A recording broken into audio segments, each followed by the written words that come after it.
Yeah, I had to. I guess then, obviously not had to, but I was doing, the shorts of Half-Life versus Black Mesa still. So I was like, I'll just go ahead and go through Office Complex. Of course, my batteries are low. Let's see.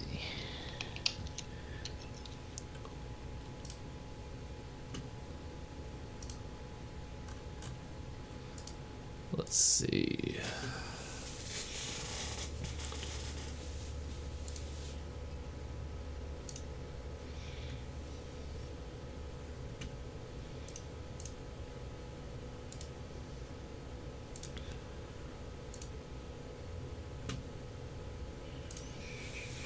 Oh.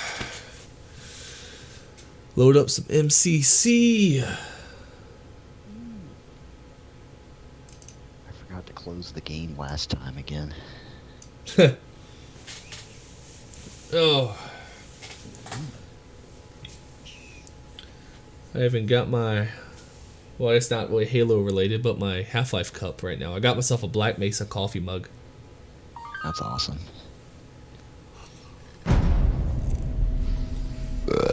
Excuse me. I don't know why I'm getting like lag on my streams. Like, I don't get it. I don't know what's going on with my internet. My internet should be like fucking amazing. I don't know. I know OBS had a update that kind of fucked everything up. Oh, According did it? to a lot of people, yeah. Ah, that could be it. I don't blame OBS then, not myself. They're easy to blame. It's true. Oh yeah, I can actually join you now. That's weird. You excited for E3? I'm okay.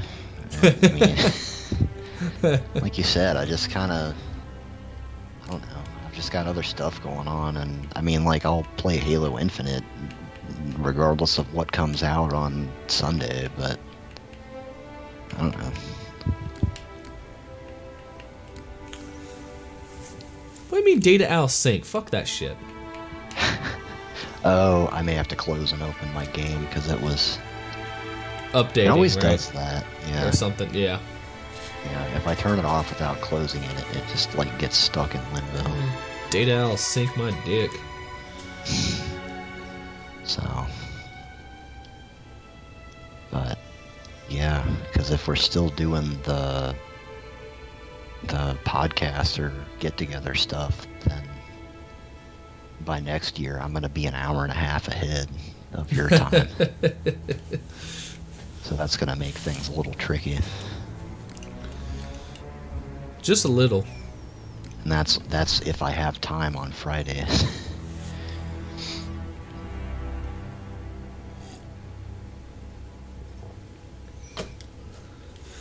Let's see.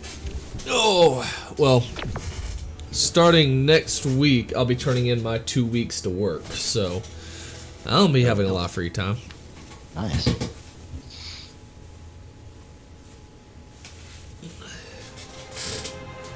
But when I made nearly a year's worth of my income off AMC and it's still going up, that's kind of nice. Sure is. Scorpion. Alright, I have like different. I forgot how different patterns work. To cache it or just to see how far it can go, basically. Or... Oh, yeah, it can still go a lot further. That's cool.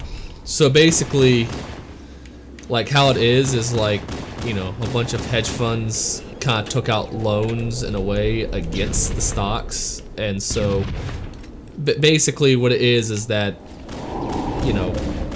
yeah, as it goes up, they lose money because they have to buy back those. So it basically was an IOU with stocks, right? And the problem is, and what they hope is that obviously the price goes down. That way, when they have to, call in the IOU, they then pay less than what they got, right? And that's how shorts make money. So the shorts still haven't been covered. So which means a lot of hedge funds still have a lot of short positions that they need to cover, but they're not doing it.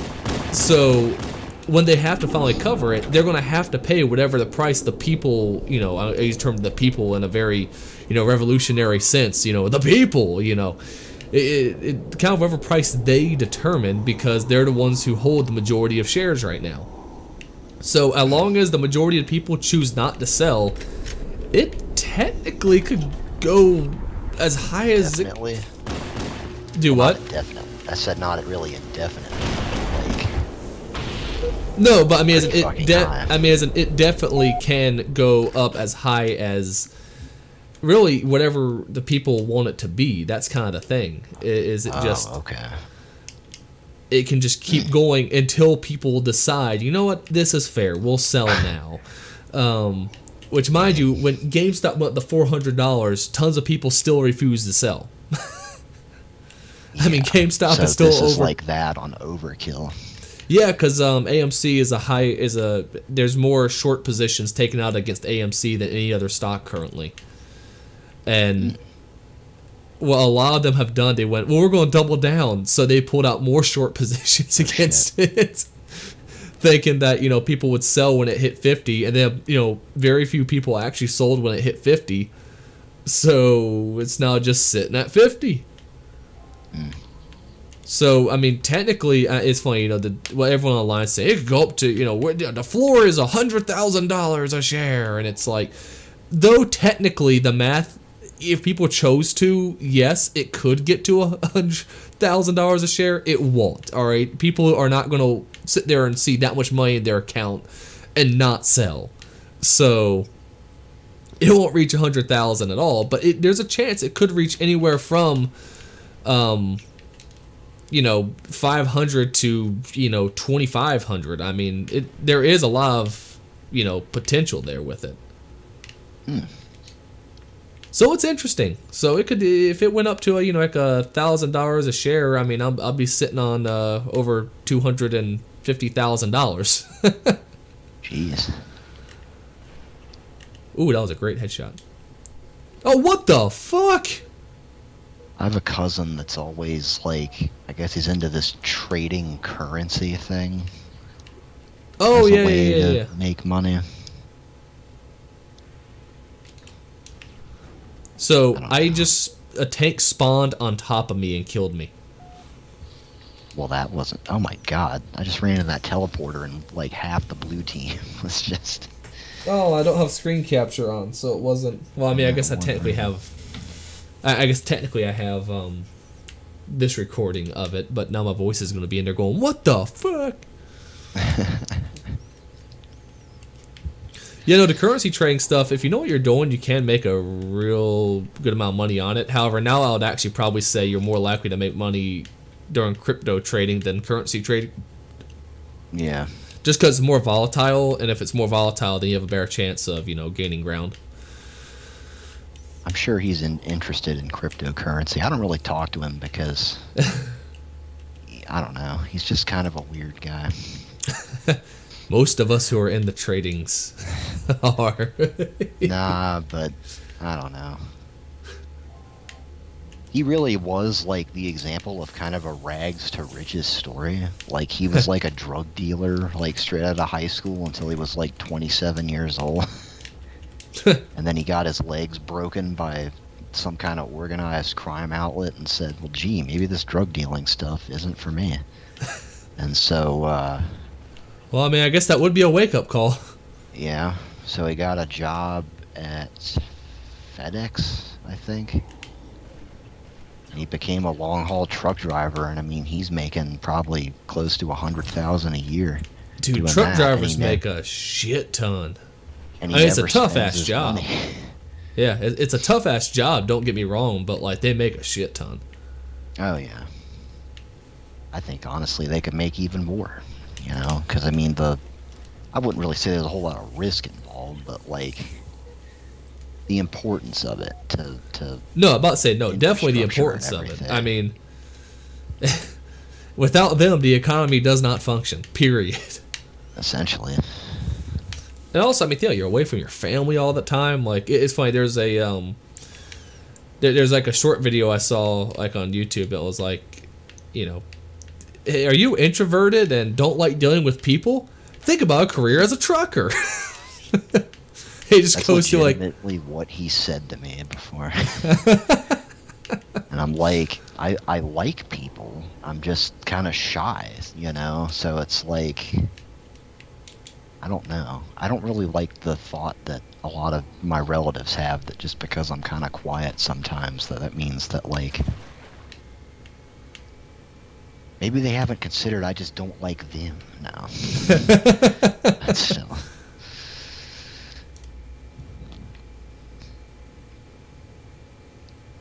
But yeah, he's definitely different. Because he has 4 kids and, well, 4 kids by 2 different women, and then the trucker lifestyle. yeah, well, that was before he was a trucker. He had 4 kids before he even decided, hey, I need to get a fucking job. So, like, I mean, I'm happy for him, but clearly there were some priorities that should have been met beforehand. Let's see. But, you know. Then again, his dad, my uncle, is, a high school dropout that's done pretty well for himself, so. Why is it... What?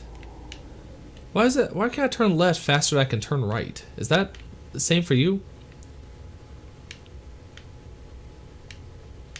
Huh. Is that the same for you? Huh. Like, in a vehicle, or just in general? No, as in general. It does seem like you move faster going to the left. I just timed it, and it goes... Maybe it's just an optical illusion kind of thing. No, I just Not timed it, optical like, from illusion, point to point. Like yeah. I don't know. I wonder if it's just a Halo 1 thing. Maybe I mean, don't get because, me wrong, like, in real life, on that would be right the and case. when you're going to the left, I don't know. Like, when I turn to the left, I can do it quickly. Yeah. But, like, when I turn right, I swear, it's like I can... It's faster for me to turn all the way from the left around than it does for me... Let's see. I can't believe that we're just now noticing this after, like, 20 years. That can't be right. There's no way that's right. Is it an FOV thing, maybe? No, because from reticle point to reticle point, that wouldn't change. No, I don't know.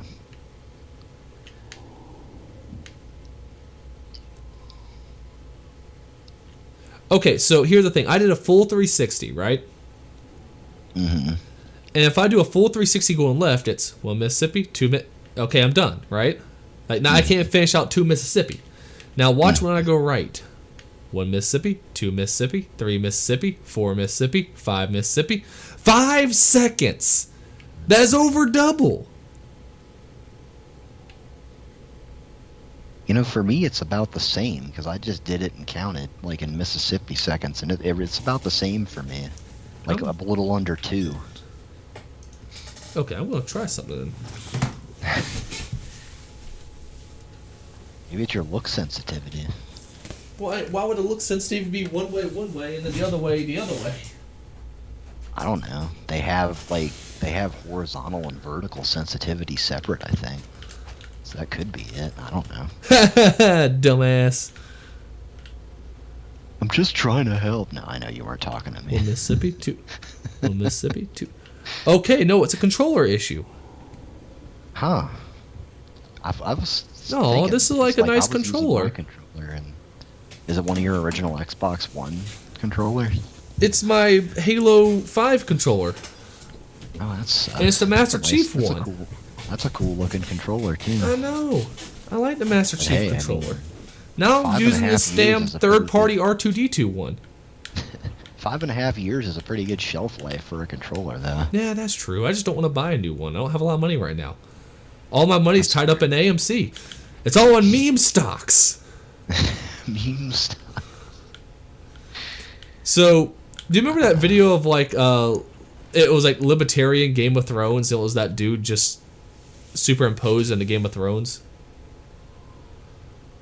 Sounds vaguely familiar, but It was rather funny.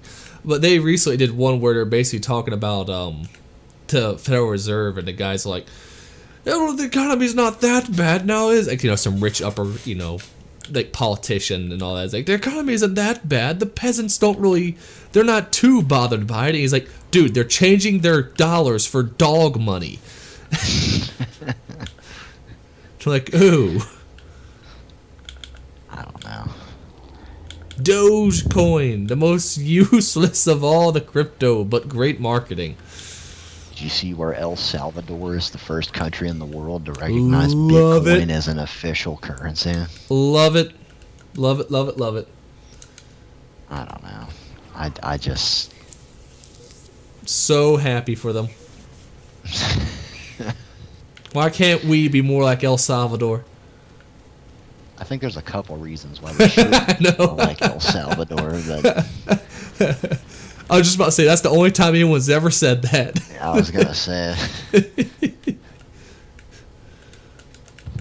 there were other countries that were just like, well, gee, like maybe if El Salvador has it better than you, then you're kind of a shithole. In all honesty, if you're in a country, though, that's like kind of falling apart in a lot of ways, having a cryptocurrency is actually good because you don't have to worry about the rapid inflation and overnight your money being worthless. Which, I mean, is sort of happening here, but in some of those like other countries, it happens like literally overnight.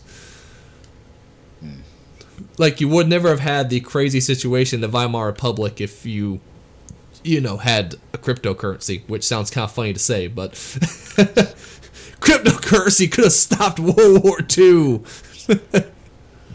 Jesus. But in a way, the economy would never would have collapsed the way it did, so.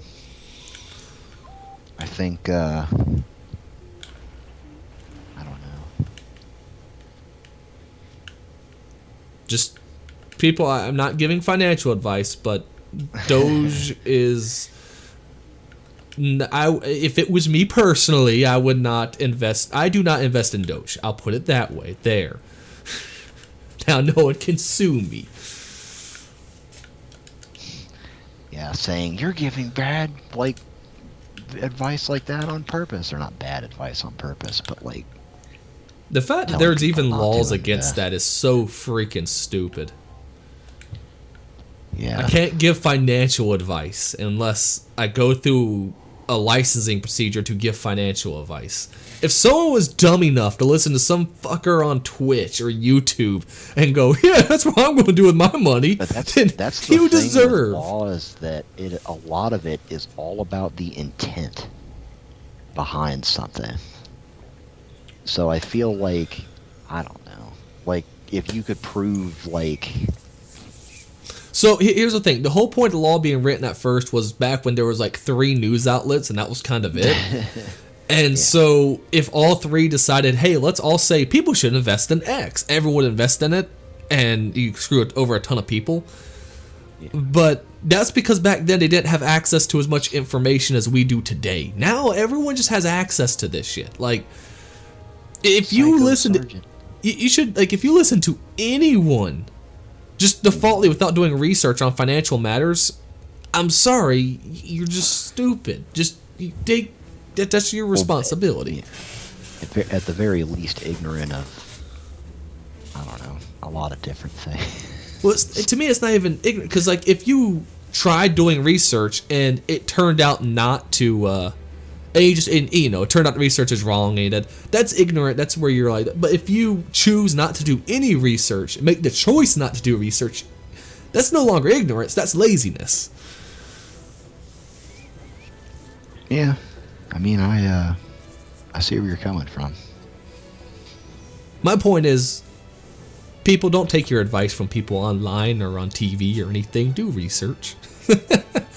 If you're going to take your opinion from people online, at least try to make sure there's like 20 or so people all making the same point. I like how you can What's make the that saying? You're Canadian only flag. as smart as your, what is it, your 10 closest friends, or 10 closest, like, people in your circle? It's something more like so that you are the sum of your 10 closest people. Oh, okay. Which I don't know. I mean, I know you guys, but, like, beyond that, I don't know. You're like, I only got 10 people. I don't have 10. Well, I have online people, but even then, most of them aren't fucking like, fairy pronoun psycho type people. They're pretty normal overall.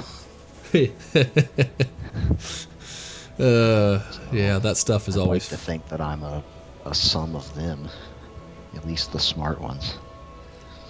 No, it all comes down to a whole thing of like, if your 10 closest friends are all smoking weed, there's a good chance you're gonna pick it up too. If your 10 closest friends are all like heavy readers, you're probably gonna read some books too. So, some people go, well, that's not true. I have friends who are in bad places, and I'm just trying to help them out and all this stuff. And it's kind of like, no, that's cool. That's fine. That's not an issue. It's not a all or nothing quote. It's it's simply saying like, you should be wary to the point of who you spend all your time with. You should at least work with them. Oh yeah. Well, it's why. I mean, to be honest, I really wouldn't feel that comfortable spending time around like people that drink to excess or just like party in general to excess. Yeah, exactly. Which I'll be honest is a lot of the people that I know online. Like, I mean, there's a lot of people that don't, but like I kind of get the feeling that like if I met a lot of them in real life, we probably really wouldn't stay friends. I think a lot of people online, especially like Twitch and stuff like that, drink a lot, probably because it's easier to be like open and right, if you had a few. Yeah. Like, I'm not saying that's a good thing. Obviously, I think that's actually a bad thing because now you're building into your brain the fact that I can't do this without alcohol. Like, that's a bad thing. I would say so. That's, I think, where it's coming from. Oh, yeah. No, I get that. Yeah, they just don't feel comfortable now not having it. Well, because, like, a lot of nerdy people kind of have low self-esteem. Oh, yeah. And it could stem from being bullied, which is a big part of it, but, like, I don't know. Jeez, waffle cones. Or waffle clams. Waffle clams. I went down that tunnel in the Ghost, and there... Oh, jeez, I got a double kill. Holy crap. Sounds like a vagina euphemism. I don't know why. It might be. There was a meme that I saw, and it was like the cleverest way to get somebody to look up blue waffle. It was like, did you know that like companies use a chemical that's like the same thing in shoe polish to make waffles a brown color instead of their natural blue? Google blue waffle to find out. Like, I think my favorite was when they got people to look up 2 girls in 1 cup again. oh god. And it was like, hey, just heard this story. Apparently some girl got COVID by sharing the cup with her, like sharing this like cup with her best friend. Google 2 girls in 1 cup and you'll find the story. The fact that there's a whole generation of people like old enough to be using the internet independently but still young enough to have no fucking clue what that is. It doesn't really make me feel old. It just makes me feel kind of weird. Because, like, I know I'm not old, like, in the grand scheme of things, but, like,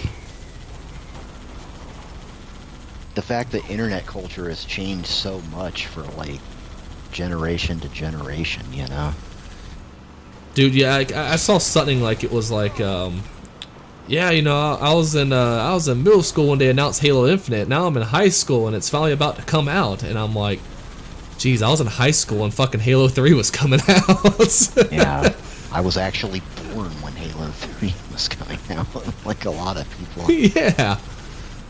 I mean, for them, playing Halo 1 is like us playing Super Mario World. Oh, yeah. No, for like, that's real. creepy. We have people our age where playing Halo 1 is like playing Super Mario World, just because of, like, they've been so spoiled, and, I mean, I guess just aren't Halo fanboys. Yeah, that's true. Though, like, because there's a guy that I watched him play, like, through most of the first Halo, and he, like, refused to turn, like, the old graphics on. It's just like, this just looks like just absolute dog shit. Like, how could anybody play this? And, It's delightfully charming. well, I'll just be honest, like, unless they're like migraine inducing or something, graphics really don't bother me. I agree. Like, I don't, because I guess I can always put it in the context of, like, for the time, this was really good. Dude, when I play Half-Life 1, I don't even use the HD pack, for God's sake. Yeah. Because it's like, for 1998, like a 3D game, that was pretty good. Yeah. But it's, to me, why a lot of, like, cartoony type stuff, it always tends to age better, just because, you know, photorealism, like, the definition changes over time. Yeah, and why Photorealism also used to literally mean a photo pasted on like a blocky guy for a like face. it's kind of funny thing whenever you play like 007, like GoldenEye or something like that, and you see like those old yeah. figures. It's with, just like, like Metal Gear Hot Solid and Job's Resident face Evil, or like, face pasted over. Yeah, like their mouths aren't even fucking moving. Yeah, that's why I think Like it's important Halo for 1 games to have their own style about them, because I think it helps them yeah. remain ageless. Which is why, you know, I think Halo's done pretty well. Like almost every Halo game still looks all right when you're playing. Like it still feels Halo. Yeah. You know what I mean? Like Even same thing with this. I would say same thing This is maybe with Gears of War. Ooh, I don't know. That's why I said went maybe, back because and- there's some things that I look went- kind of funky. I went back and played like the 360 version of the first game, and it was pretty rough. Yeah, I went back and played the Around second images. though, and the second still seems like it holds up well. Well, there was leaps and bounds between the first and second game, graphics wise. Which is kind of funny when I think about like how amazing I thought the first game looked when I first saw it. I was like, "Oh my god!" For 2006, it looked really good. I mean, remember when we saw Oblivion for the first time? Oh yeah, And now, like that's Oblivion graphics are kind of a joke these days. Like oh yeah, look at those crazy, stupid-looking guys. And I was like, these facial animations are amazing. oh yeah. Like the fact that they would sneer, like that persuasion, Yeah. like wheel thing where you got like the 4 different facial expressions. Like now that stupid mini game is kind of stupid, yeah, Which, but like for the time, be it was still honest, pretty amazing. Like Skyrim characters, they have no facial expression, like, at all. Oh, not I really at all. don't get why Skyrim faces are considered so much superior to, It's like, just because it Oblivion looks more faces. realistic. That's it. Yeah, because like they're just kind of like these blank slates. Like if Lydia is having the happiest day of her life or the worst day of her life, I'm not gonna know. Through the voice acting or the facial expressions. Yes, for how much that we all love Skyrim, there's a lot wrong with Skyrim. Oh yeah, no, it is by no means a perfect game, but it's a fun enough game that it really doesn't matter. It's in a very unique position for a video game. The worst part is, Put it I that still say, no matter how good Elder Scrolls 6 turns out to be, people are just going to criticize the fuck out of it. They're not going They to... should. But thing is, though, I don't think they're going to go with the whole, is it fun or anything? They're going. I think they're going to go a bit overboard with the criticism. Like, for me, as long as it's a good enough story, fun world to play in, and mod support, I'm cool with it. It's more or less gonna be, is it Skyrim 2? Because But the thing is, what I worry, like Skyrim is- I don't want to be Skyrim 2, but I think that's what they'll do. yeah, they're gonna put the least amount of effort into it possible. And to be honest, Skyrim made it so much like baby's first RPG I know. that, I mean, honestly, it is very, like, in principle, that's a great system to have, to make, like, what you actually do matter instead of picking, like, a preset class that forces you to play by its rules. But, I don't know. The problem with Skyrim is you just get, like, you get too OP too fast. Also, like, I get, some ways being a jack of all trades, that's kind of neat, right? It's kind of fun. Except you could be a jack of all fucking trades in Skyrim, and it's kind of a bad thing. Like, I shouldn't be able to just be a kick-ass wizard, awesome archer, wearing heavy armor, while also, wielding a fucking claymore as my backup weapon. Like, that's kind of ridiculous. Yeah. Like, if I'm specializing as an archer, there should be some penalty for me wearing heavy armor. That just doesn't It doesn't make Well, sense why I can just sit yeah. there and put on heavy armor and walk around as a sneaky archer still. Yeah. Well, and then the fact of, like, upping your stamina, magicka, or health every time you level up. Yeah, like those things I think should have upped with depending on like what perks you picked in general. So like if I pick some, Yeah. like it would say like, hey, if you pick this thing in bow, you'll get, you know, extra damage boost and it will increase your stamina by X%. You know, Yeah. different things like that. That way, if you prioritize a sneaky archer, you wouldn't have amazing health and you know, Oh, yeah. awesome 'Cause a or stealth awesome archer is magic. just the most broken fucking build in that game. Oh, I know. I mean, if you're a stealth archer, you can literally just tank through the whole fucking game. And that's, to me, that's just not what an archer should be. No. You know, There should you be some shouldn't give be and take. fucking Legolas, just like. Well, again, scaling here's the thing. through You're not everything, just like, Legolas. you know. You're Legolas, Gimli, and Aragon mixed all in one. Yeah. But I mean, it's, You're wearing heavy it's armor crazy. like Gimli while swinging around a claymore as your backup while shooting people down like Legolas. And I get that, you know, if you want to, you don't have to make your guy like that. Yeah, I get that. But it's still, I'm just saying, is like, it is a Well- broken RPG. But that's the thing, is that anybody that plays Skyrim like an actual RPG is playing it against its design. Yes. Like, if I say, oh, I'm going to only, like, specialize in this, or I'm gonna only, you know, try to use this armor or whatever, like, that's going against what the game is allowing you and almost encourages you to do. I say you're doing it because it is really your choice and not be. Yeah, you say you're going against Yeah. the framework of the game to do it. Whereas in Oblivion, you got kind of a default role-playing experience.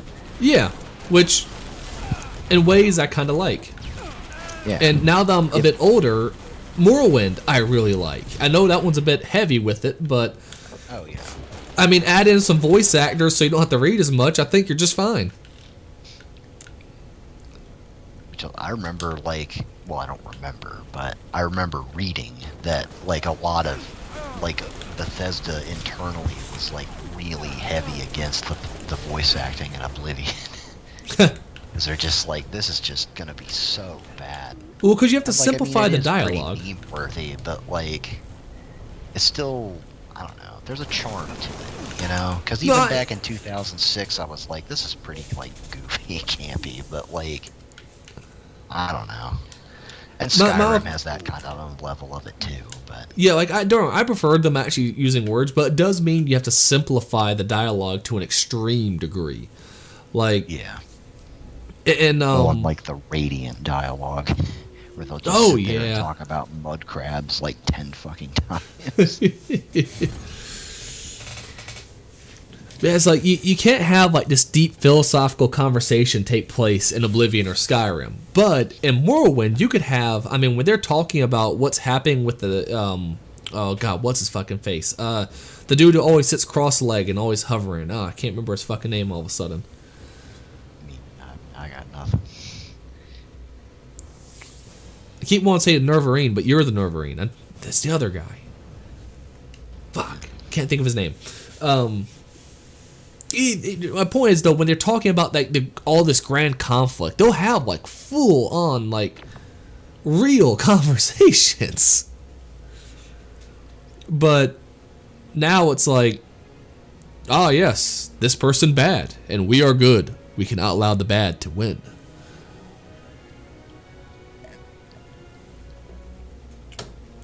With that said though, Skyrim still is a lot of fun to play through.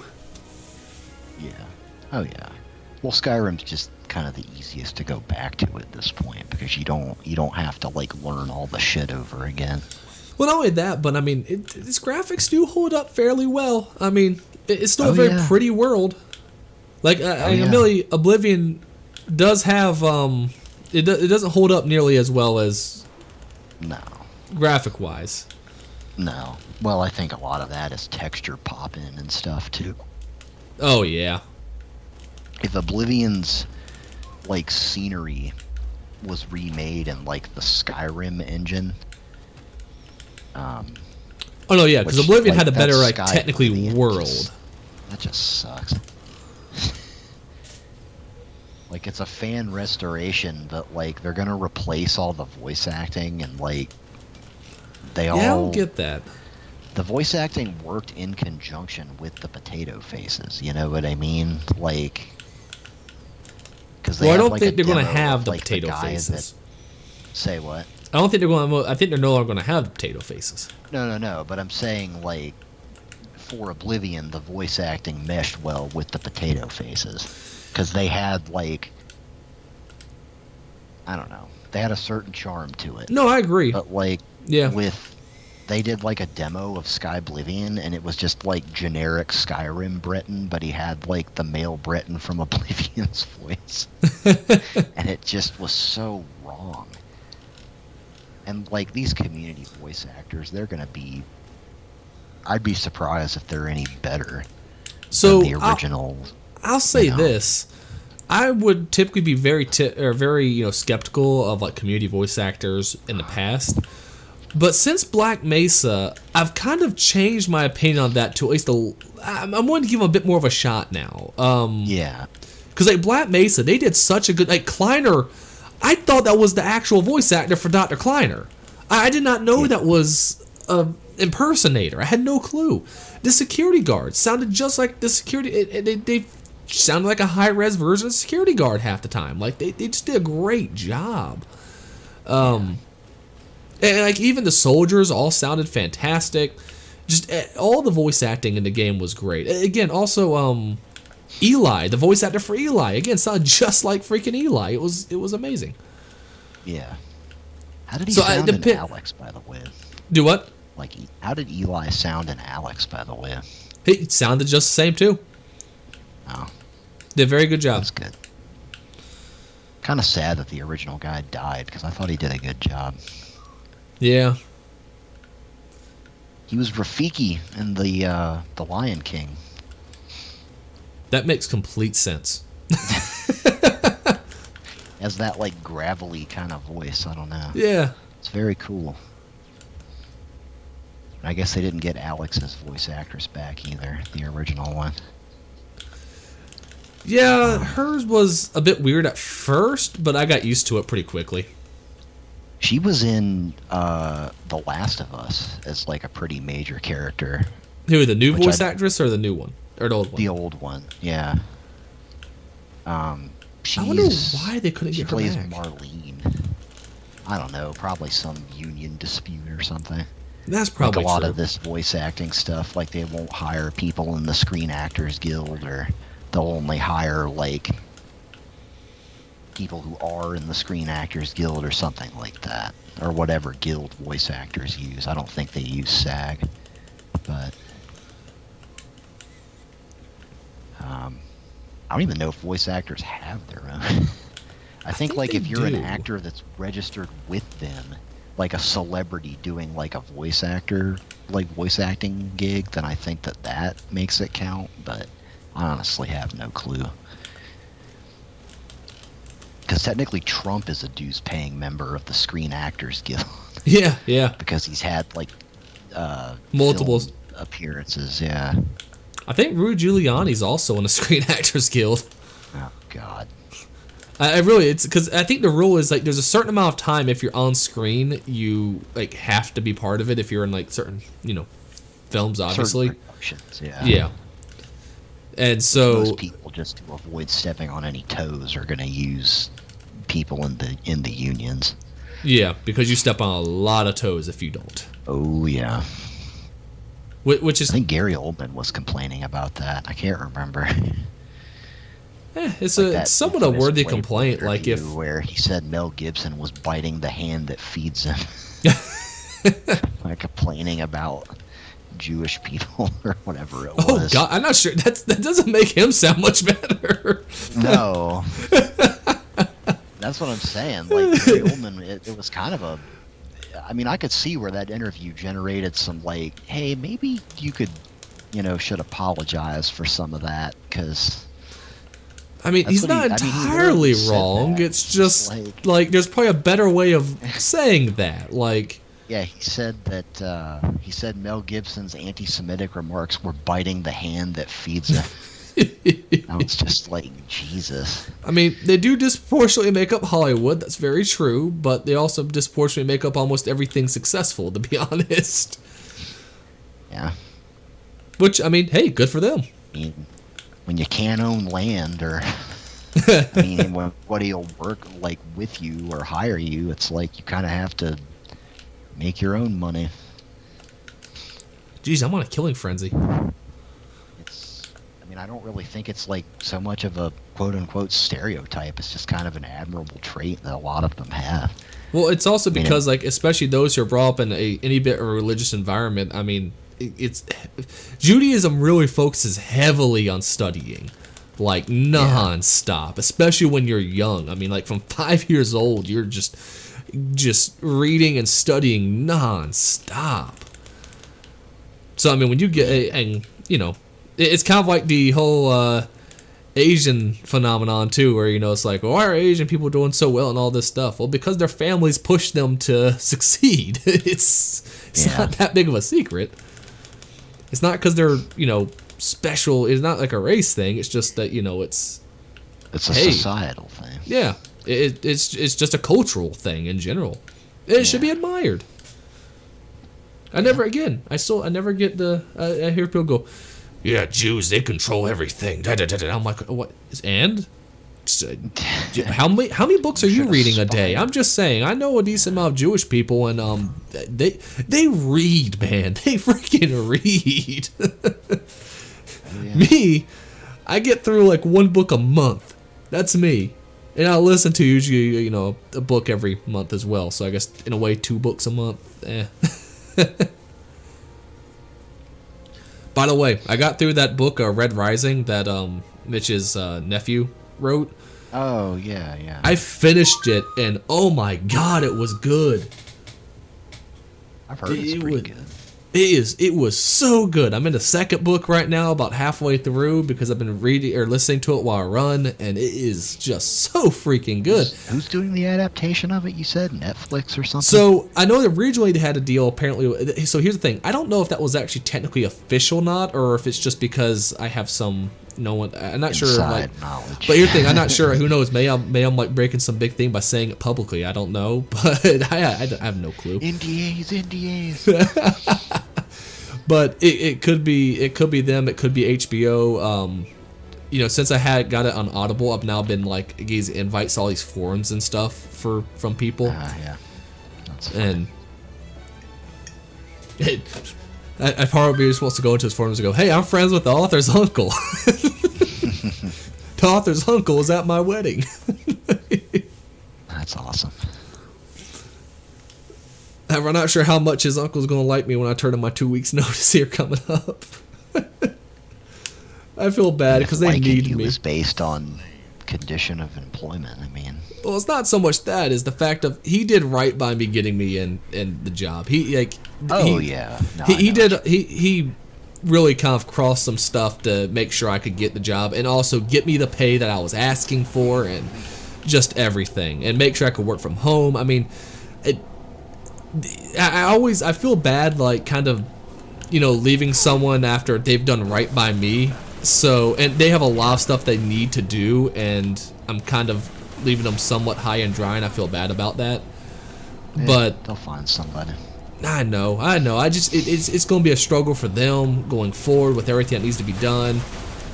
With, you know, compared to what I did, and I just don't like doing that to people. Typically, I usually like, but thing is, it's like it will never be finished. I mean, that's kind of where I'm at with a lot of that kind of stuff. All the stuff that needs to be done, it's a never-ending thing. So there'll never be a time where I go, oh, I'll help you out here, and then we'll be, you know, straight, right? Like, it's... Yeah. Well, that's kind of anything. Yeah. There's always burgers to flip. There's always forms to file. The thing is, though, it's like... go round. The thing is, it's like, you know, with stuff like this, like, there's so many offices that you know, people need to go to and fix up and do things with, and typically that would be me, and now they're gonna find someone, and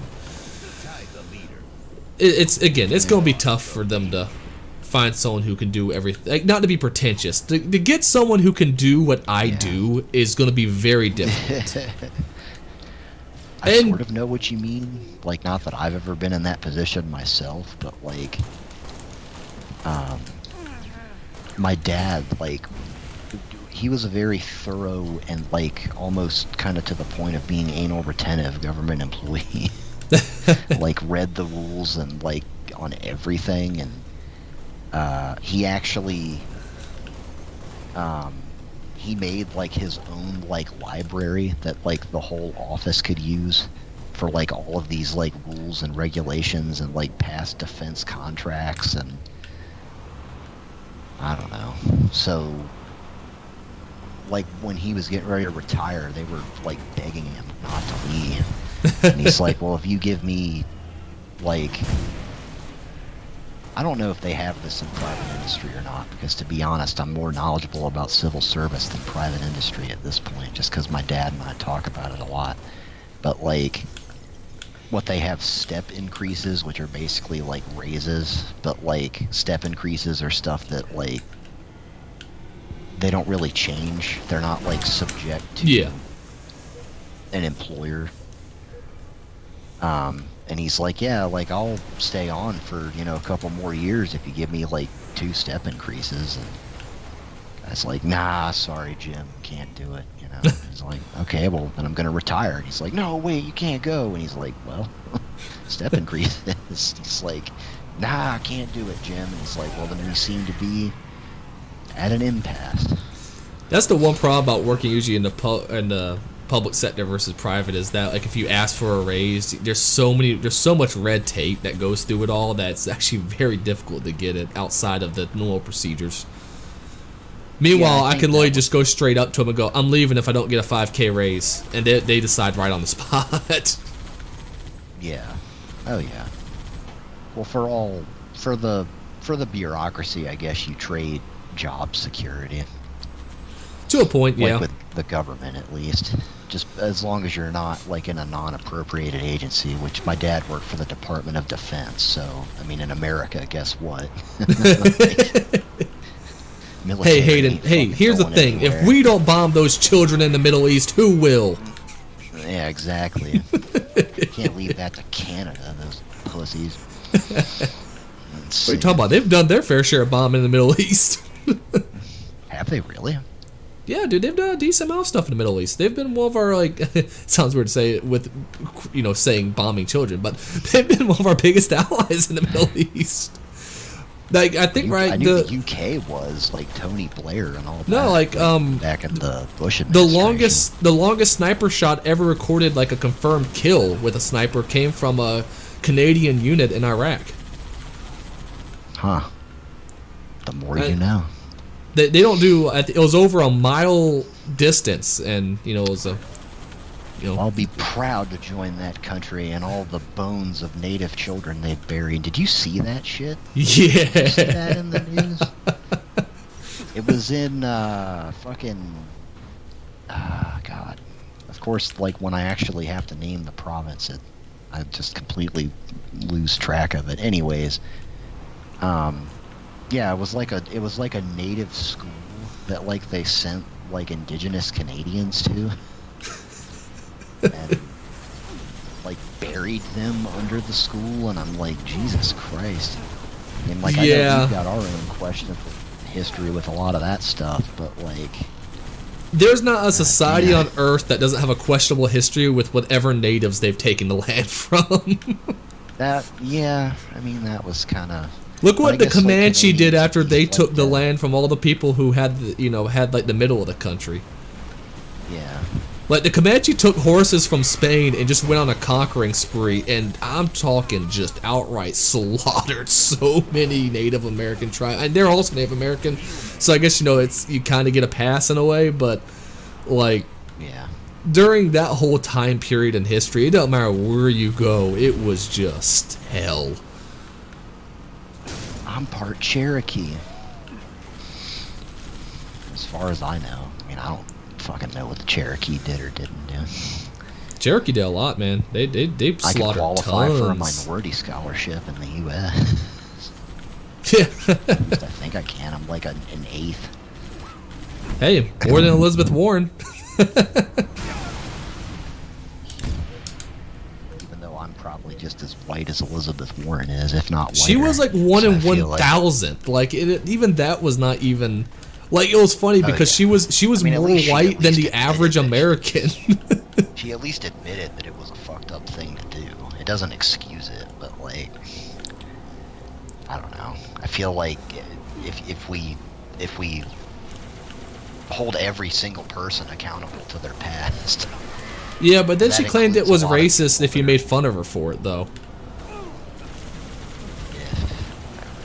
So at that point, I kind of like, I'm like, you just said it because you were running for office at that point, I think, and you got caught. Like, Yeah. But I don't know. She really wouldn't have been my first choice, anyways. I just thought it was so funny This is that they something had that's to. very petty, but listening to her talk annoys me. And it's not because of what she says, but it's because of how she says it. Like, she always sounds like she's about to burst into tears. Oh, I know what you mean. Yeah. Like, she's always like, well, my grandmother, you know, she built this country, and she worked as a lawyer, and just like, I if I was an interviewer, I'd be like, are you okay? Like, Well, she's from the Midwest, right? I think she's 'Cause- from like Kentucky or something. I'd say a lot of like She's well, a I thought it was a senator lot from of. Massachusetts, but like, she's obviously not from there. I've just felt like a lot of Midwestern women kind of have that exact thing where it sounds like they're always like crying when they're talking. I mean, Cheyenne doesn't really sound like that. Yeah, but she's not. I'm talking about like when they get to adults. Like it's weird. I don't know what it is, but She's like an adult. I guess we are. It's just like, we're not children. Okay, I'm sorry. 40 and up. How's that? I guess that's no longer yeah, I guess it's a bit different. Like the older generation, basically, of Midwesterners seem to all have, like, there's a lot of their women who seem to like sound like they're crying while they're talking. Is what I'm saying. I don't know. I guess I haven't been around enough Midwestern women to really know.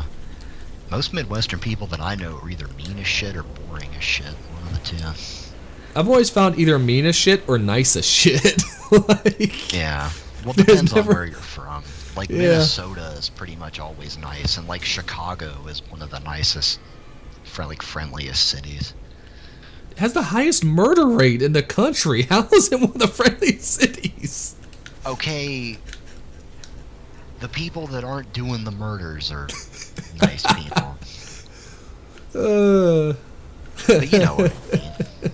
It's a working class big city, so it's I don't know. I've been to generally- Chicago, and everyone were just as much of an asshole there as they were in New York. Actually, I take that back. Chicago has been more of an assholes to me. There's been more assholes in Chicago I've met than there's been assholes in New York I've met.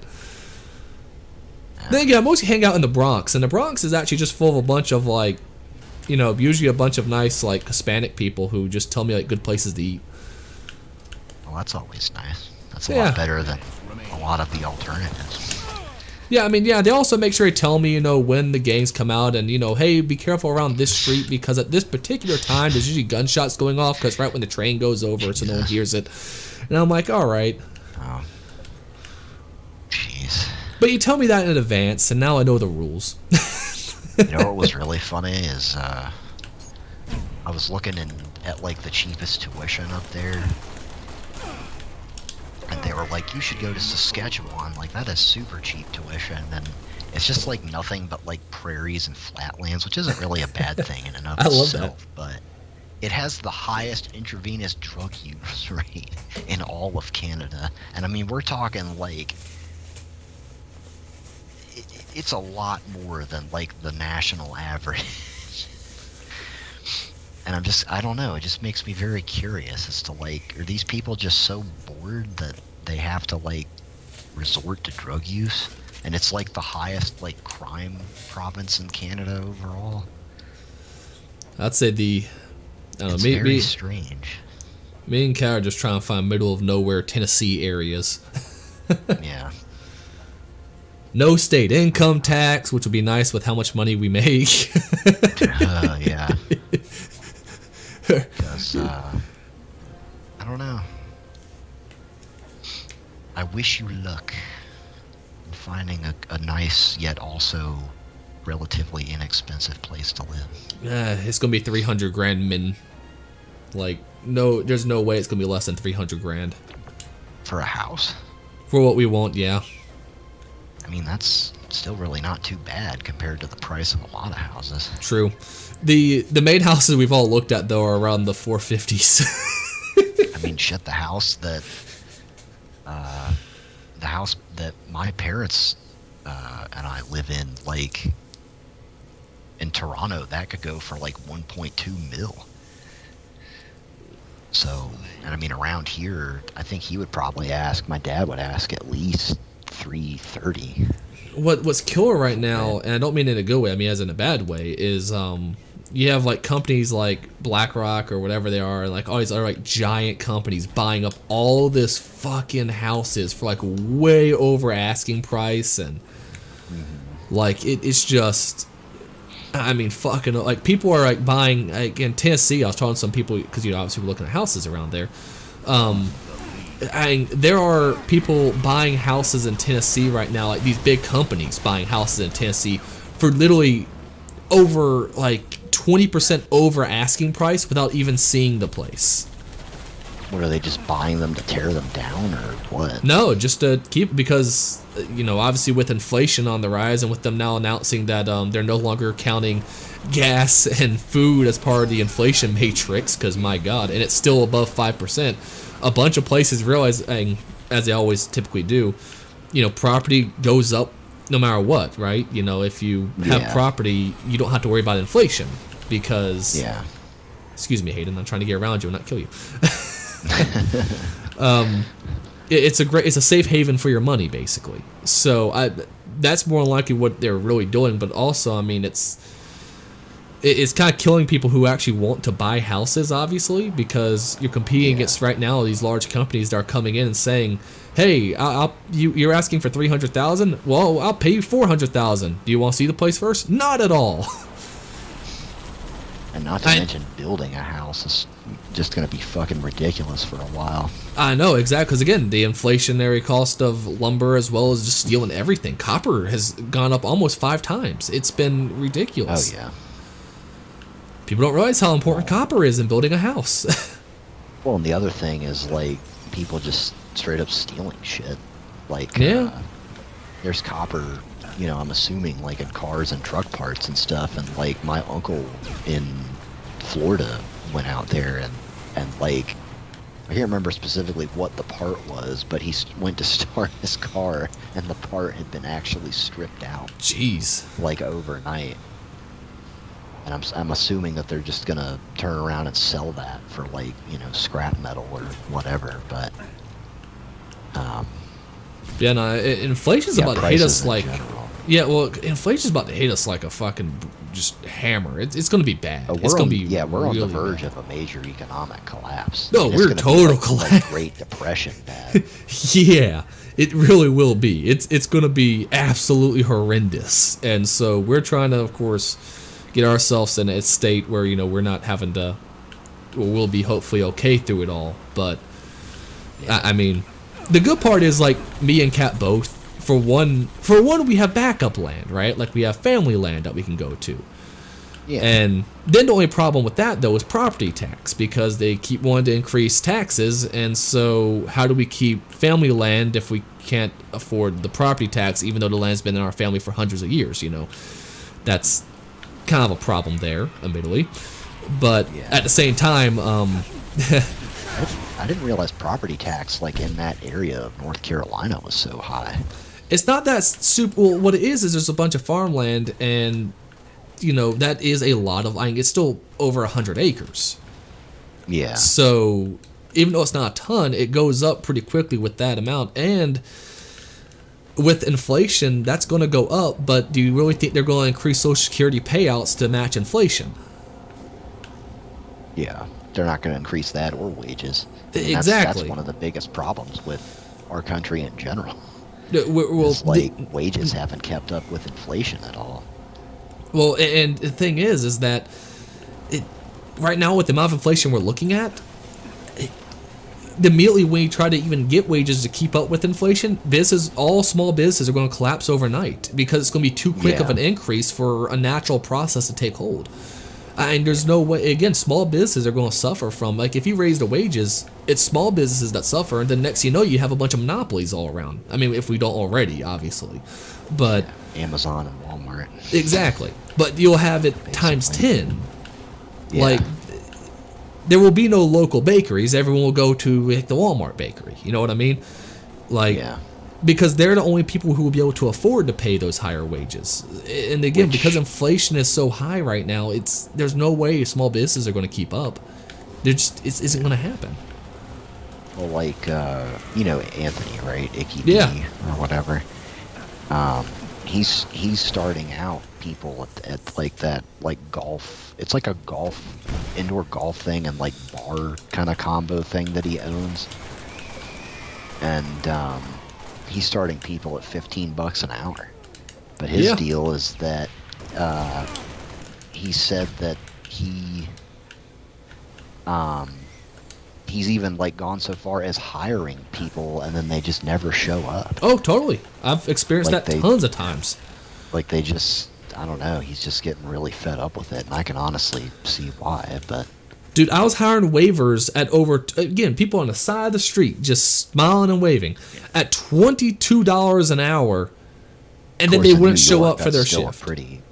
That's not a low wage, but like for New York, that really wouldn't be enough to live, like very comfortably at least. You could live. It's manageable, but like... Well, it's the same case of whenever... property and stuff up there is insane.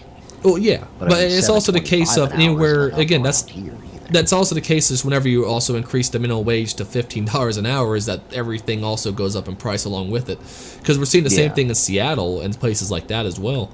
So again, that's the problem with just the raising the minimum wage isn't an answer in itself. That has to happen somewhat naturally because it's not. A dollar amount is meaningless. What's meaningful is the value of work. If work is only valued at X amount, then the prices of everything around it must go up with it if you increase the price of that said amount.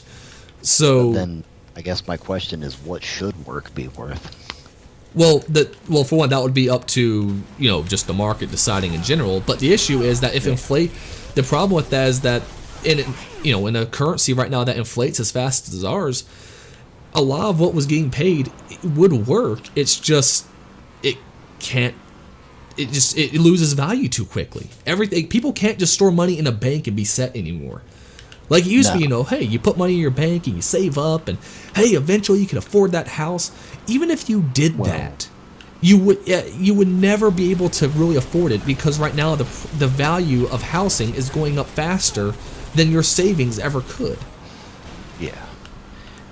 Well, but there's also other things. I mean, again, you would also need less of an increase in the wage in the first place if the government also let people who are especially low income keep more of their taxes also in the first place. I mean, when you take over 30% of someone's income, that's a huge chunk. I thought that the poor didn't really pay that much in income tax, that they basically got it all Not back. an income tax, but they still pay a ton in Social Security tax, Medicare, Medicaid, as well as any type of local taxes that also go through. And so here's the thing, Social Security, at this point, I think it's safe to say it might have started off with good intentions, but again, you pay $1 in and you get $6 out. That's not good. That's not what it should be.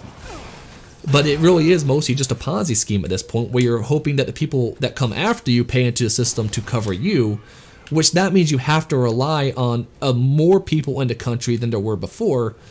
It's just kind of a mess of a system. If you let people keep their money that they would pay in Social Security, you always have the option to, and they instead put it in a retirement fund, they would end up with far more money than anything Social Security could ever pay out.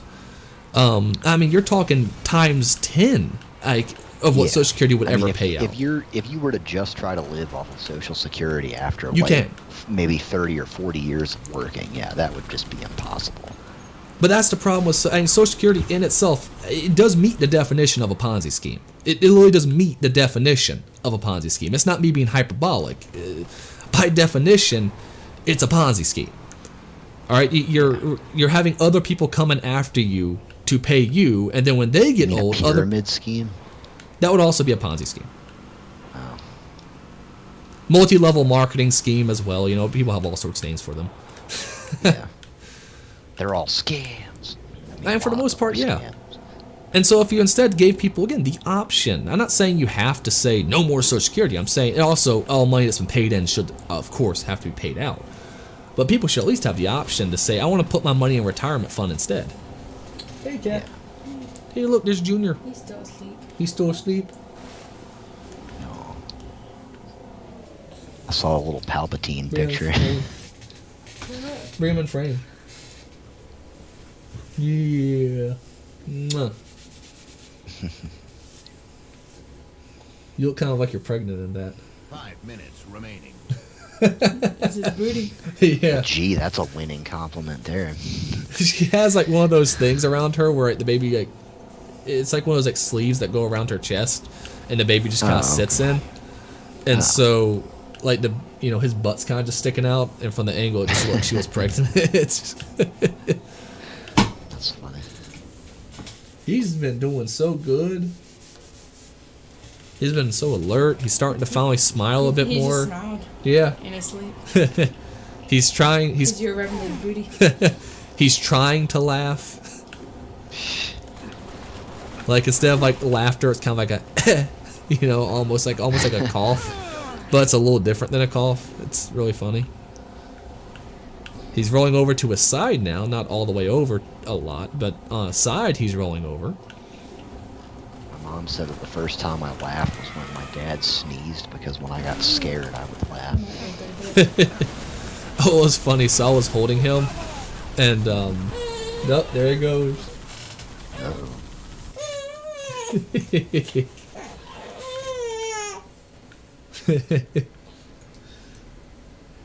Back to sleep. That's the difference between a father and me. What? You're just like, oh, how delightful, and I don't know. No, here's the thing. If it wasn't my kid, admittedly crying babies would be very irritating because I've been around enough of them. Like, it's kind of like, oh, shut up. But when it's your own kid, it's just completely different. Biological. It is. It's like, you're just kind of always like, oh, he's sad. It's like very strange how many of your things just just your mind just like changes once you have You're a kid. like kicking ass tonight, or at least We our really team are. is. Yeah. I mean, we've won like Every most game. of our games. Yeah. Oh.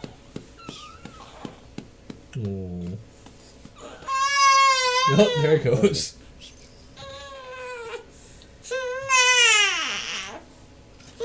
See him go to sleep. You want to change him real quick so I can get my pump on? Yeah. Alright, give me 1 second, I'll be right back. All right.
Okay, I'm back.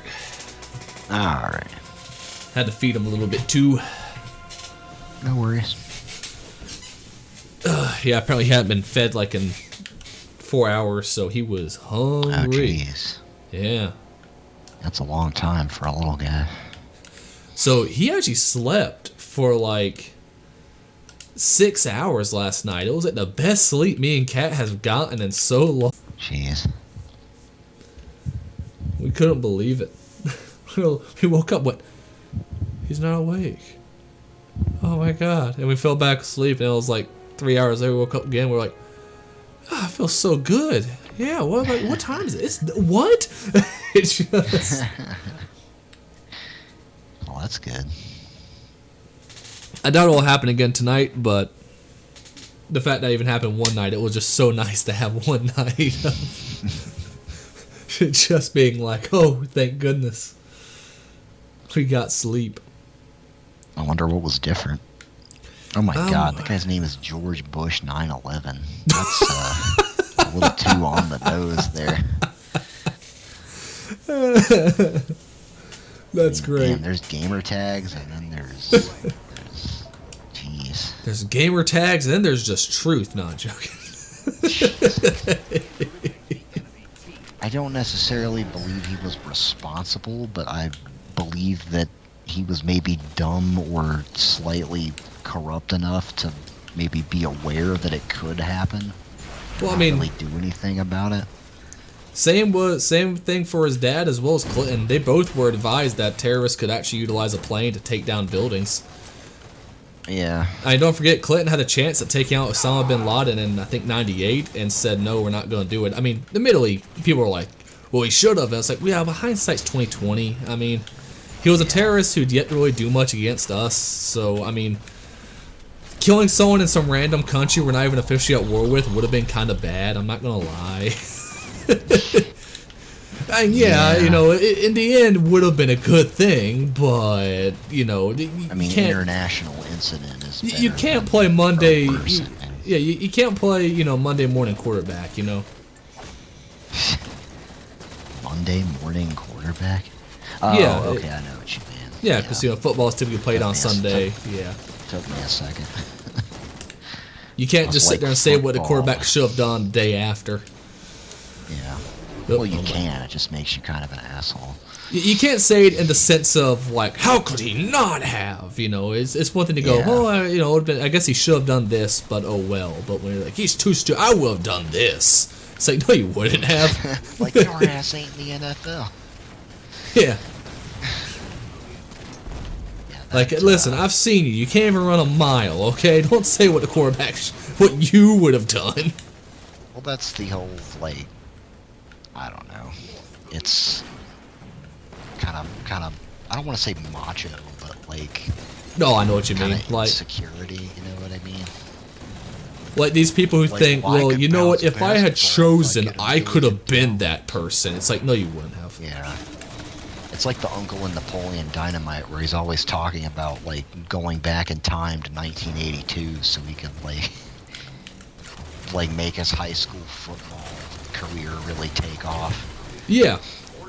And then, like, they show, like, a later scene and he can't even throw, like, a ball straight. Yeah, there's a lot of people who are like that, who are like, you know, well, you know, if I had chosen, I could have done this. And it's like, no, even if you chose, you couldn't have done that, all right? I'm sorry, but there's also this thing called genetics, and you are not of superior stock. Like, I'm sad to say.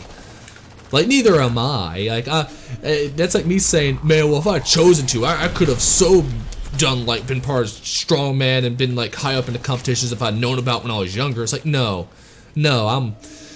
like, just biologic or just genetically speaking, I'm kind of weak. I'm stronger than most people because most people don't train, not because I am naturally strong. That's fair. And I'm okay with that because, you know, when you're an adult and you grow up, you start realizing that you need to start doing stuff for yourself in a way, you know, like to, you know, you know, that old saying, you know, I started lifting weights to get more girls, and now I lift weights and say, you know, kind of like, screw women. I just want to lift more weights, you know. I lift more weights for me now.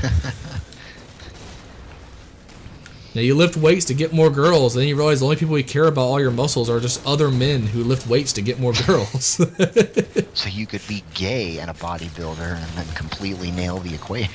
Ah, yes, that's very true. Then you've cracked the formula. Why do you think so many gay guys are so ripped?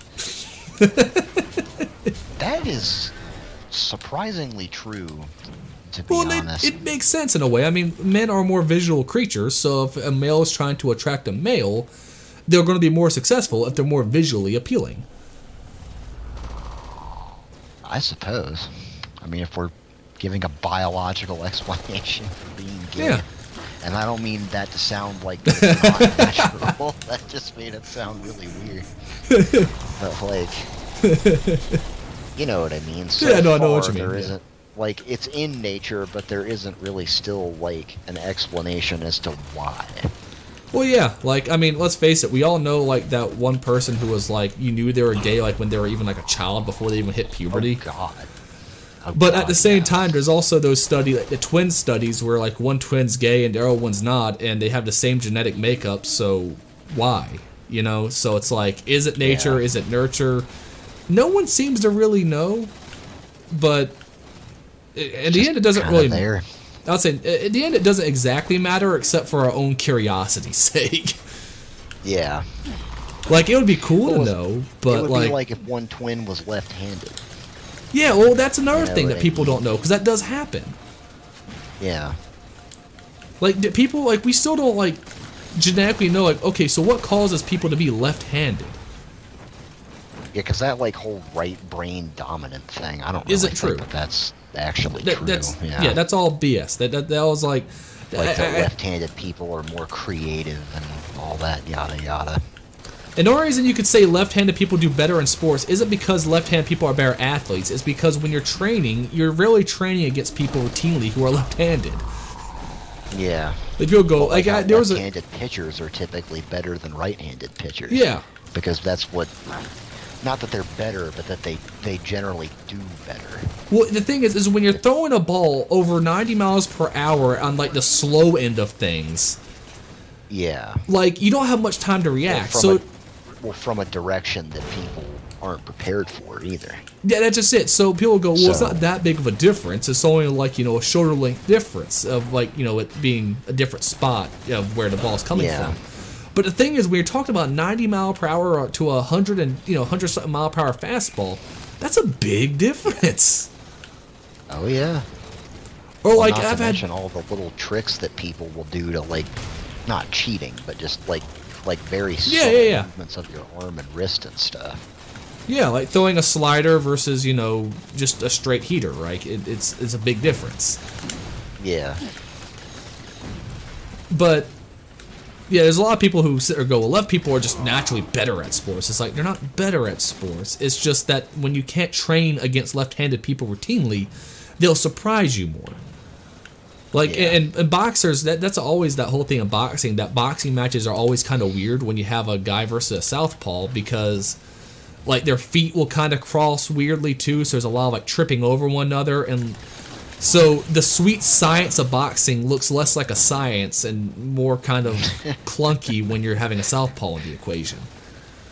Yeah. Well, just like surfing and skating, what they call goofy foot. So I'm Where your goofy left footed. foot's in front of your right Yeah. foot. So I snowboard goofy. Because My dad I'm surfed goofy and skateboarded goofy. I don't know why, but I'm left foot dominant, right hand dominant. I don't have any idea why it is, but yeah. It's just really strange. I've never, I guess, fully figured it out, but. Why is my connection so bad? What the fuck's wrong with my streaming? I need to figure this shit out. Like I said, I would just blame OBS at this point. It could be if they're having There's problems. been tons of people that I've watched and they've like dropped frames like crazy and So it probably is an OBS thing, because typically this isn't Yeah. the case with my internet. yeah, because I honestly thought it was on my end, but then I was like, it can't be on my end for every damn stream. You know what I mean? Unless Yeah. like my internet sucks, which it does, but like, I don't know. Like when you have other examples to compare it to of like, well, this person's doing just fine, you know? Because that's the unfortunate thing is there's no real alternative to OBS, at least like for streaming directly to Twitch. Yeah, well, because Twitch's streaming system sucks in general, and Yeah, it really does. there's It's few too systems constricted. out. Yeah, there's few systems out there that seem to really work too well.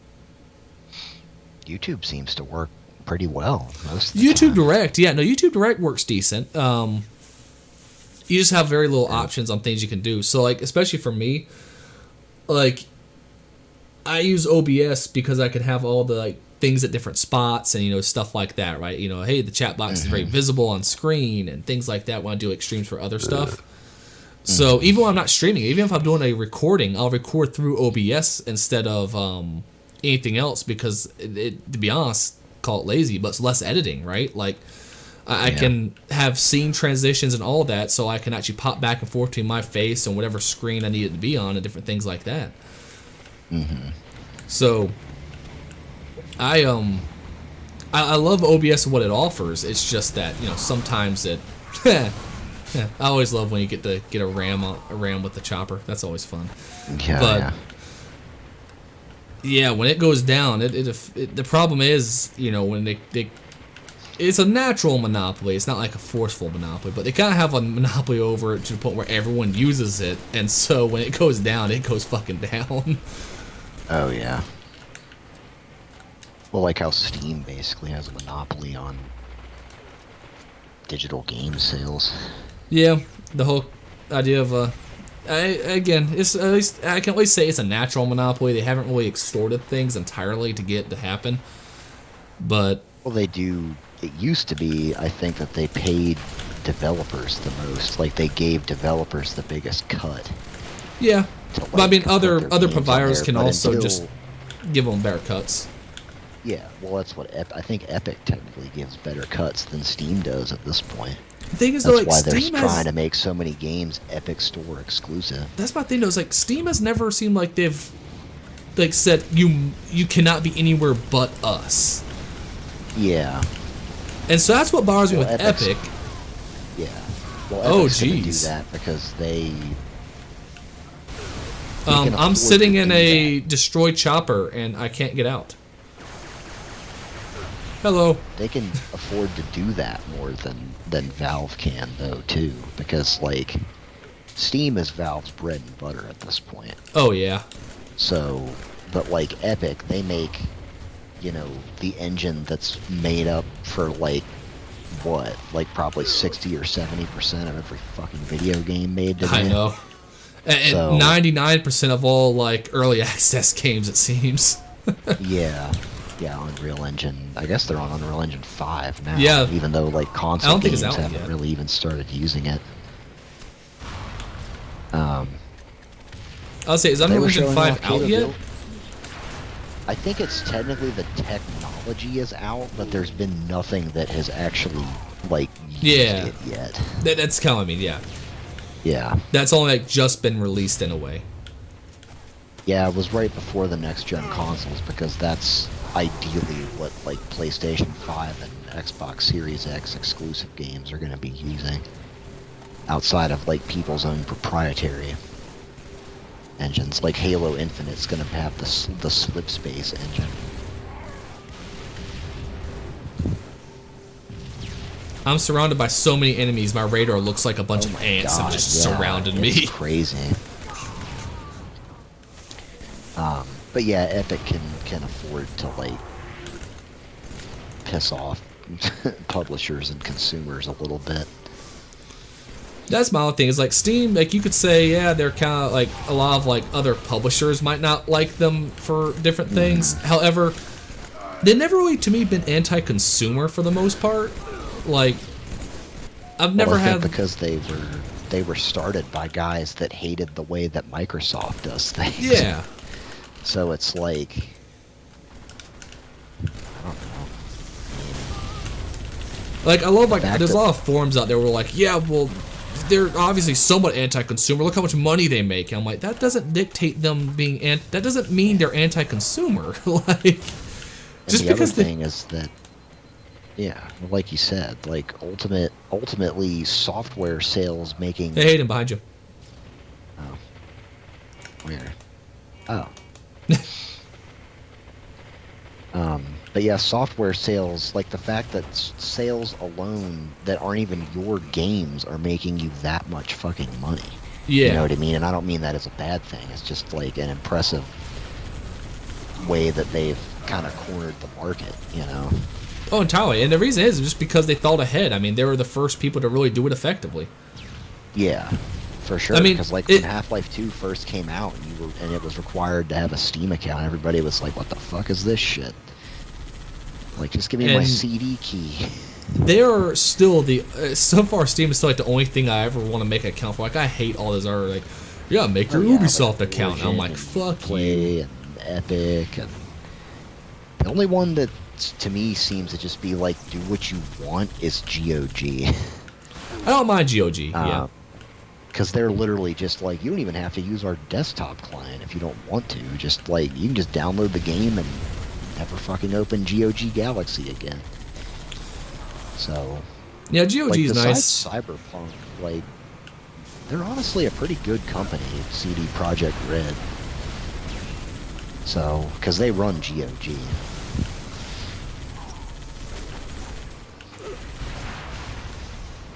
Let's see.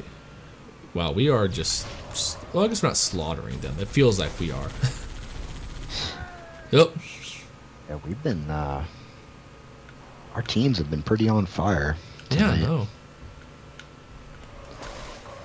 I'm not blaming Nick and Tyler, but I am focusing a lot more on the game. And that's making me do a lot better. Because, I mean, like, that Halo 1 game, when we, like, first started, I already had, like, 6 kills within the first, like, minute or so. Because I'm just chilling there with the pistol, just, like, bat. What we don't know just what getting the headshots and situation shit. really is that Nick and Tyler are so good that we're just being paired out with people who are way better than us. That could also be true. I mean, I don't know. I'd venture that you and I are at the very least better Halo players. Oh yeah, Probably yeah. not better gamers overall, because Nick can just fucking run train on games. I'll say I think I'm probably the best FPS guy in the group, I'd say that, yeah. as well as probably best RTS guy. I'd wager, though that's obviously I've never played a lot of RTSs with them, but just because I feel like I'm the only one who really loves RTSs, more than likely I'm probably the best at those. Yeah. I like a good RTS, it's just that I have to have people to play with for it to be all that fun for me. Meanwhile, I'm like, oh yeah, let's just set brutal AIs after brutal AIs. I really should try playing it by myself, because, like, I feel like I'd still enjoy it. Like especially the XCOM games. Like, it was funny. I think Ryan, when he first introduced me to them, he was like, yeah, I'm not sure if you're really going to like them or not. And I was like, oh, we'll see. And then, well, you know, it's now like one of my favorite all-time, you know, strategy games. I guess it's not real-time strategy, but, you know, turn-based strategy. Real-time tactics. Yeah. Or turn-based tactics, I guess. Yeah, which I love XCOM. Yeah. I like XCOM, I don't know how to, like, play the system, if you know what I mean. I am far better at the first one than I am at the second one. Like, but there's so many fun mods in the second one. Yeah, the Steam Workshop, honestly, that gave so much more life to that game. Listen, if not, I almost never will have touched it because there's so many things that are kind of bullshit in the second one. The whole like was it like the monster DLC was just it did some stupid shit with the way like the leader fights are where if you're playing base game and you don't really if you just start off like by yourself playing the base game, you would just get squad wiped every single time. When War of the Chosen got released though, that made it a bit better with the way they handled it. So you could do a lot more with it, but yeah, it just before War of the Chosen, it was terrible. Do what? I said I wiped in the second one a lot. Yeah, if you haven't played since they added War of the Chosen made XCOM 2 to me.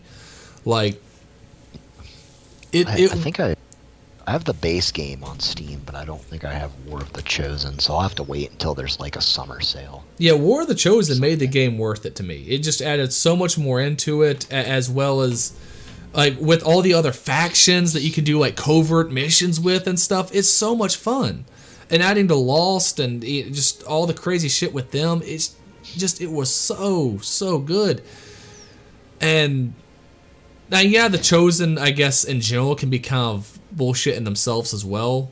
But I mean, to be honest, War of the Chosen, like XCOM, XCOM 2, I mostly play for fun, not to be good anyway. So like, I'll mod it to a point where I can have more units and things like that, just because it's just more fun. It's just there's a lot of stuff to do. When Girth and his service tag is anal. Wait, what's his name? Swollen Girth. That's good. Oh, did you see the short I posted on today? About don't tell me. The thing with like the little stick figure looking people? Yeah. What game was that? It was We Are What We Behold or something like that. Oh, okay. And I was like, well, I'll play it. It was, at the first, I was like, oh, this is a fun little game. Look, like, I take a picture of them wearing hats, and the media, hashtag, hats are cool, and they all take off the hats. And there's different stuff you can take pictures of, and, it kind of changes what they do. But then eventually, it gets to a point where it's like, nah, that's just too normal. Everyone's happy. We got to do something that sells, basically. And so it's like, well, take a picture of this angry guy, and it just escalates really freaking quickly. Yeah, I saw like the squares hate circle and stuff like that. Yeah, then the dude comes up and just shoots the dude. And everyone starts going berserk. And I was like, oh my god. And that video like will it was not... like the Sea Monkeys episode of South Park. Where they're like building like nuclear warfare against each other. And the worst part is no one's going to see that video because it got age restricted so freaking quick. Oh, man. I mean, just make a YouTube account that's older than 13, right? Or 18. Yeah, but it means it won't get pushed out by the algorithm is the issue. Oh, that's lame. So like if you It's so if I had weird. like like thousands of subscribers, then like that wouldn't be a big deal whatsoever. But No. that means no one's gonna ever see that video who hasn't already subscribed. Or like marking a video, their new thing now is marking a video for kids and then disabling the comments. And Yeah, the which YouTube is comments irritating. Are half the fun. Yeah, I know. Like I was looking at some old Animaniacs episodes, and I was just kind of like, oh, I wonder what all these other people who are probably my age rewatching this stuff think. And it's like these comments have been disabled. Yeah. Like I get what they're doing, but at that point, create just I still say create a different app, right? Like YouTube Kids app that just doesn't have comments and only has kids friendly stuff. Yeah. Well, like you can do with Netflix, where you just make a kids account Yeah, exactly. and it just kind of tailors the experience. But YouTube isn't as smart as Netflix. Yeah. Any company that's changed its fucking UI as much as YouTube has, I mean, my god. That site used to be so damn easy to use. It's still relatively easy to use, like, if you know what to do, but just, like... It's getting more and more cluttered. Yeah. Like, even though I it used to get just all be, my like, subscribers off subscribe, shorts, like- I still think that's stupid. Like, it's just... Well, basically, you have... when YouTube became a way for people to make money, is when it kind of started to... I think in the ironically early days of making transform money, for it was the still worse. good. I would say, Yeah. I think it all started with the first Adpocalypse is when it first really started Oh, becoming yeah. an issue. Because at that point, they started really hammering down, what you can and can't create, and just a bunch of stupid shit like that, to a point where it's like, Oh, yeah. if you said, if just saying fuck will basically get so you're not going to get nearly as many ads. Yeah. And then, of Which course, is they don't release stupid. what their algorithms are either, so they're playing favorites with different channels and things like that. Oh, And- yeah. Same thing with Twitch. Oh, entirely, yeah. A live animal eater can still be okay, but the second that somebody says simp, they're... Exactly. Or like, I would mean, be, like, pretty pissed, like, if I was making a living from streaming and how I don't about know, people who just get their entire stupidest livelihoods little taken stuff. away because they made a bad joke, yet the person who spreads their asshole part on Twitch gets a 48-hour ban and nothing more. Yeah, it's inconsistent. Well, they're a terrible company for that.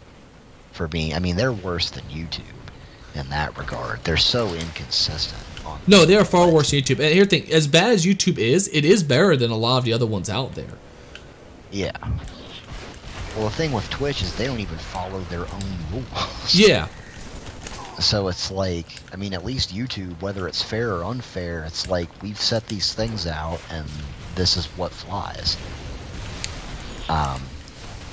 And it's still kind of bullshit in a lot of ways. But Oh, it's totally Twitch bullshit is in a lot just of ways. like,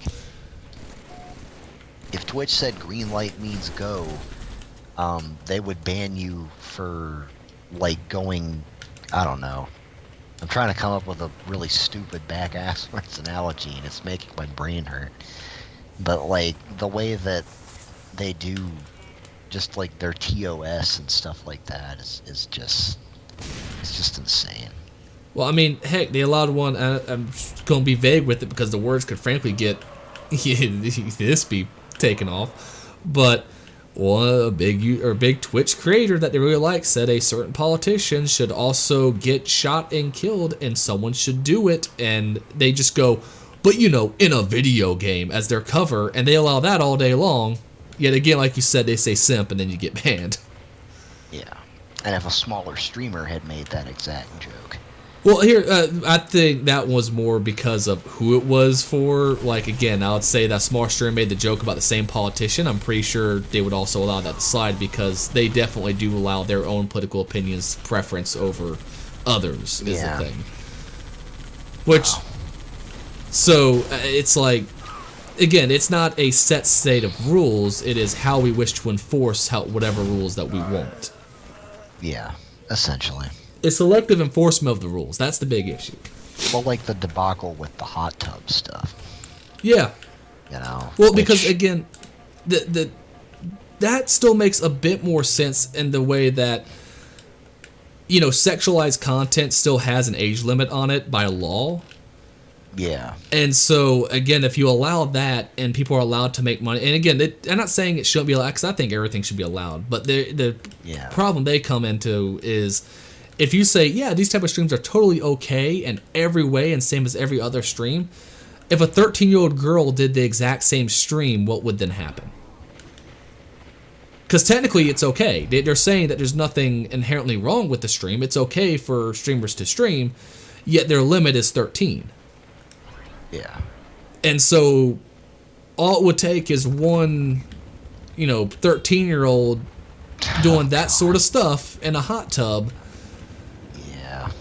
And obviously that would create such a such a major issue when it comes to advertisers that it would put the apocalypse on YouTube to shame. I guess my question is, like, Yeah, what is... 1 second. One, sorry. I went ahead and signed up for the run. Oh, great. And two, whenever you come to bed, can you get my cup next to my chair downstairs? Get you some ice. No, some water. No water. Okay. Please. Yeah. Thank you. Good night. Good night. This might be the first match we actually lose tonight. Yeah. Wow. But yeah, it's just a selective enforcement I of guess, it all. That's my kind of the question issue. was, like...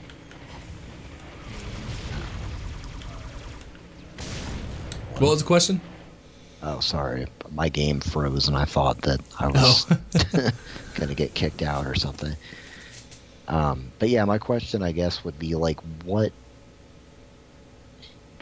makes it a slippery slope like that? As far as, like, saying if X does it, it has to be okay for a 13-year-old to do it. You know, By what their I mean? by their current state of rules, it's okay for a 13-year-old to do okay. it. That's the issue. Okay. Is Okay. because you I don't get have what an you're saying. 18 only section in Twitch, that means and your Well- minimum requirement for people to stream is 13. If a 13-year-old wanted to do a hot tub stream, they would be within the Twitch guidelines to be able to do it. But the thing is that they do have an age gate on content, but it's up to the streamer to set that up. Exactly. But so Right. again, but there's not an age gate Yes. for someone to stream certain content. And so if a certain content is overtly sexualized and your content minimum is 13 and you don't have any way of separating that, that means you've also made it okay for a 13-year-old to stream that exact same content over as well. It's not so much that, again, as far as I'm concerned, I still say I don't know why Twitch just doesn't make a like 18 I mean, I know at that point Twitch would just become OnlyFans, but at the same time I'm also kind of like, is that really that big of a deal either?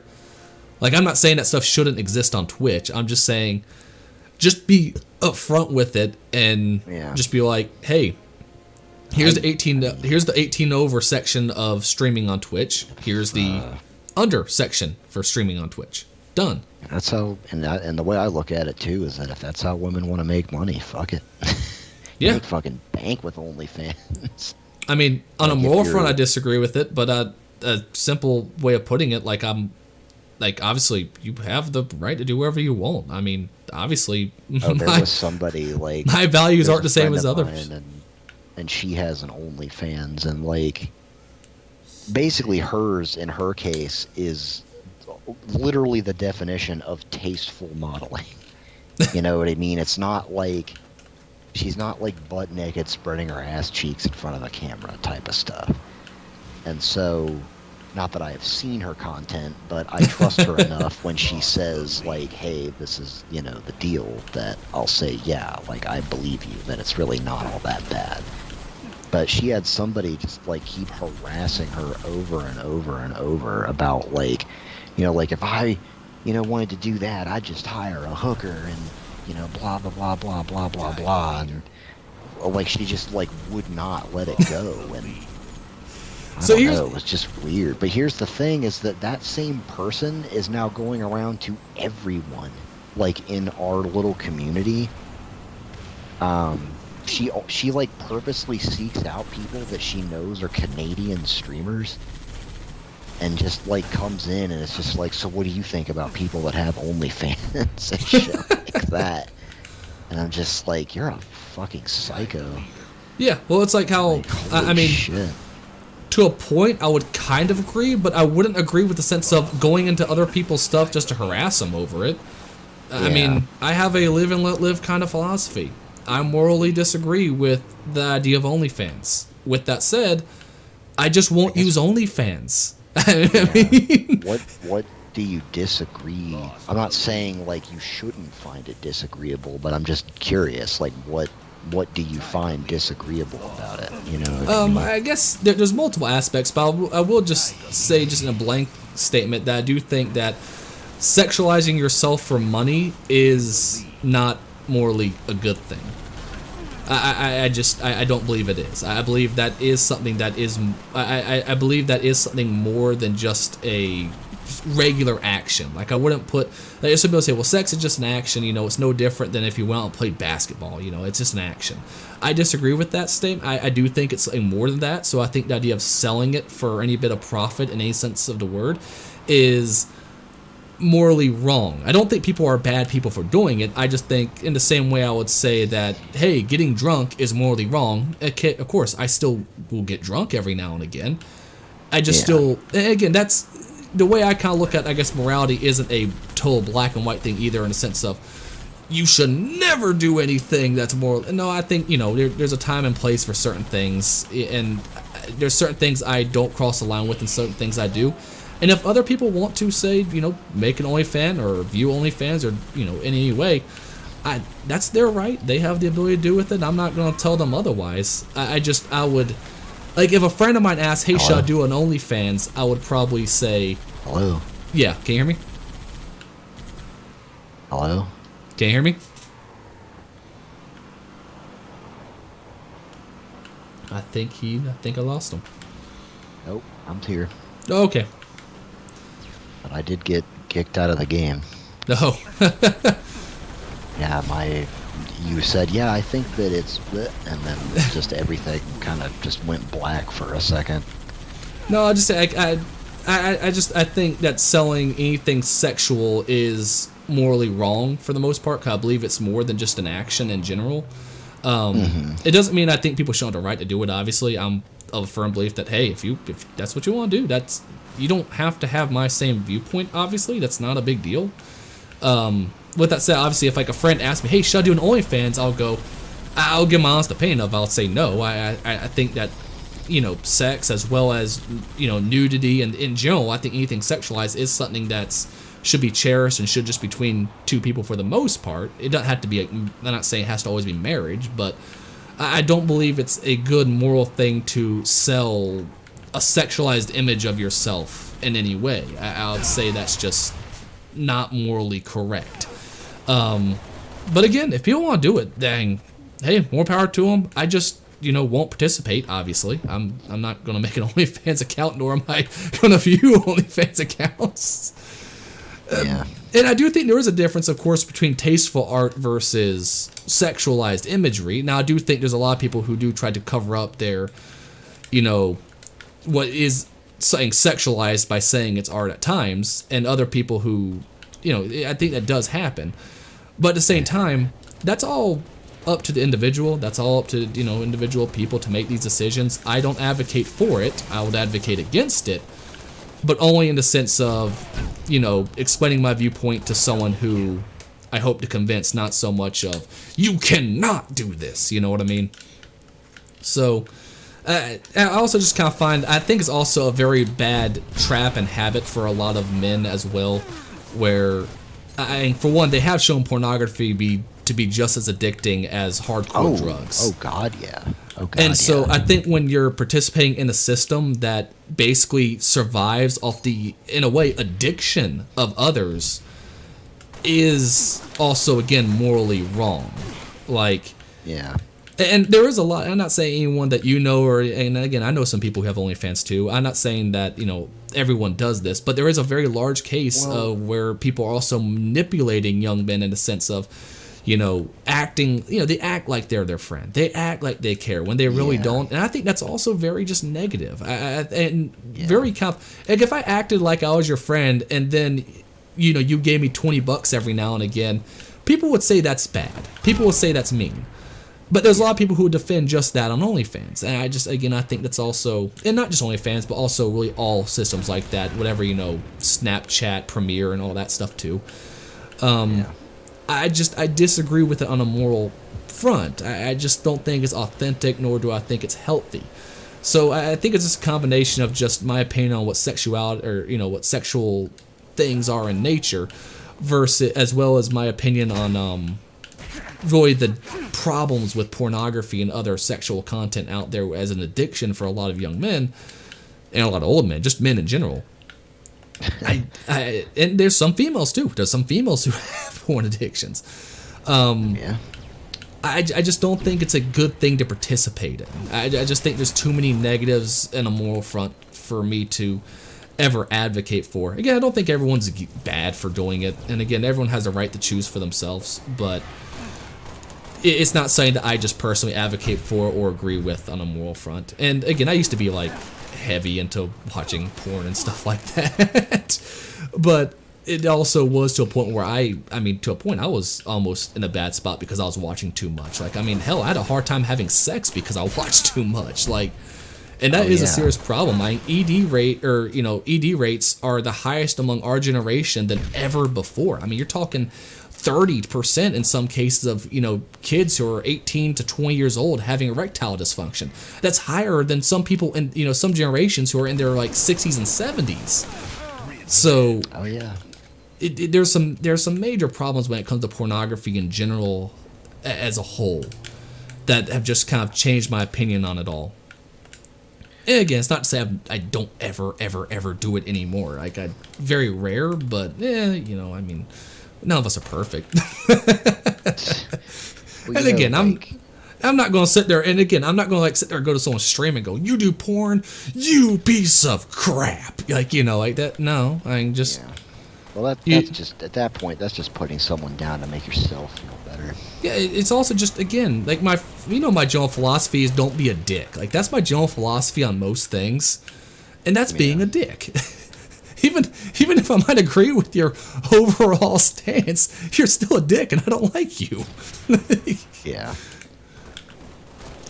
Again, it doesn't make sense. But yeah, there's a. You're not a huge Bo Burnham fan, I take it. No. Okay. But he has like a Netflix special, I guess, about like him being in quarantine. It's kind of more like a. It's gonna sound pretentious, but it's really just kind of more matter of fact. It's not a comedy special. It's like, it's just this very weird, surreal. Is it art house kind of thing? is it kind of like one of those things where it's clapter? What? Clapter. Like where it's not exactly Oh, funny yeah, exactly, yeah. but everyone kind of claps and laughs because they kind of more so agree than it being really a joke. I wouldn't really say that. It's just more of like they're jokes that just kind of make you go like, damn. But not in like a damn that's right. It's just like, it's like, yeah, that's right. It's more like, oh yeah, like that's right. Like we have been stuck inside for like a year, a lot of people, and like, yeah, a lot of people's mental health is deteriorating, and it's just, Oh yeah, I don't know, suicide but rates have anyways. skyrocketed.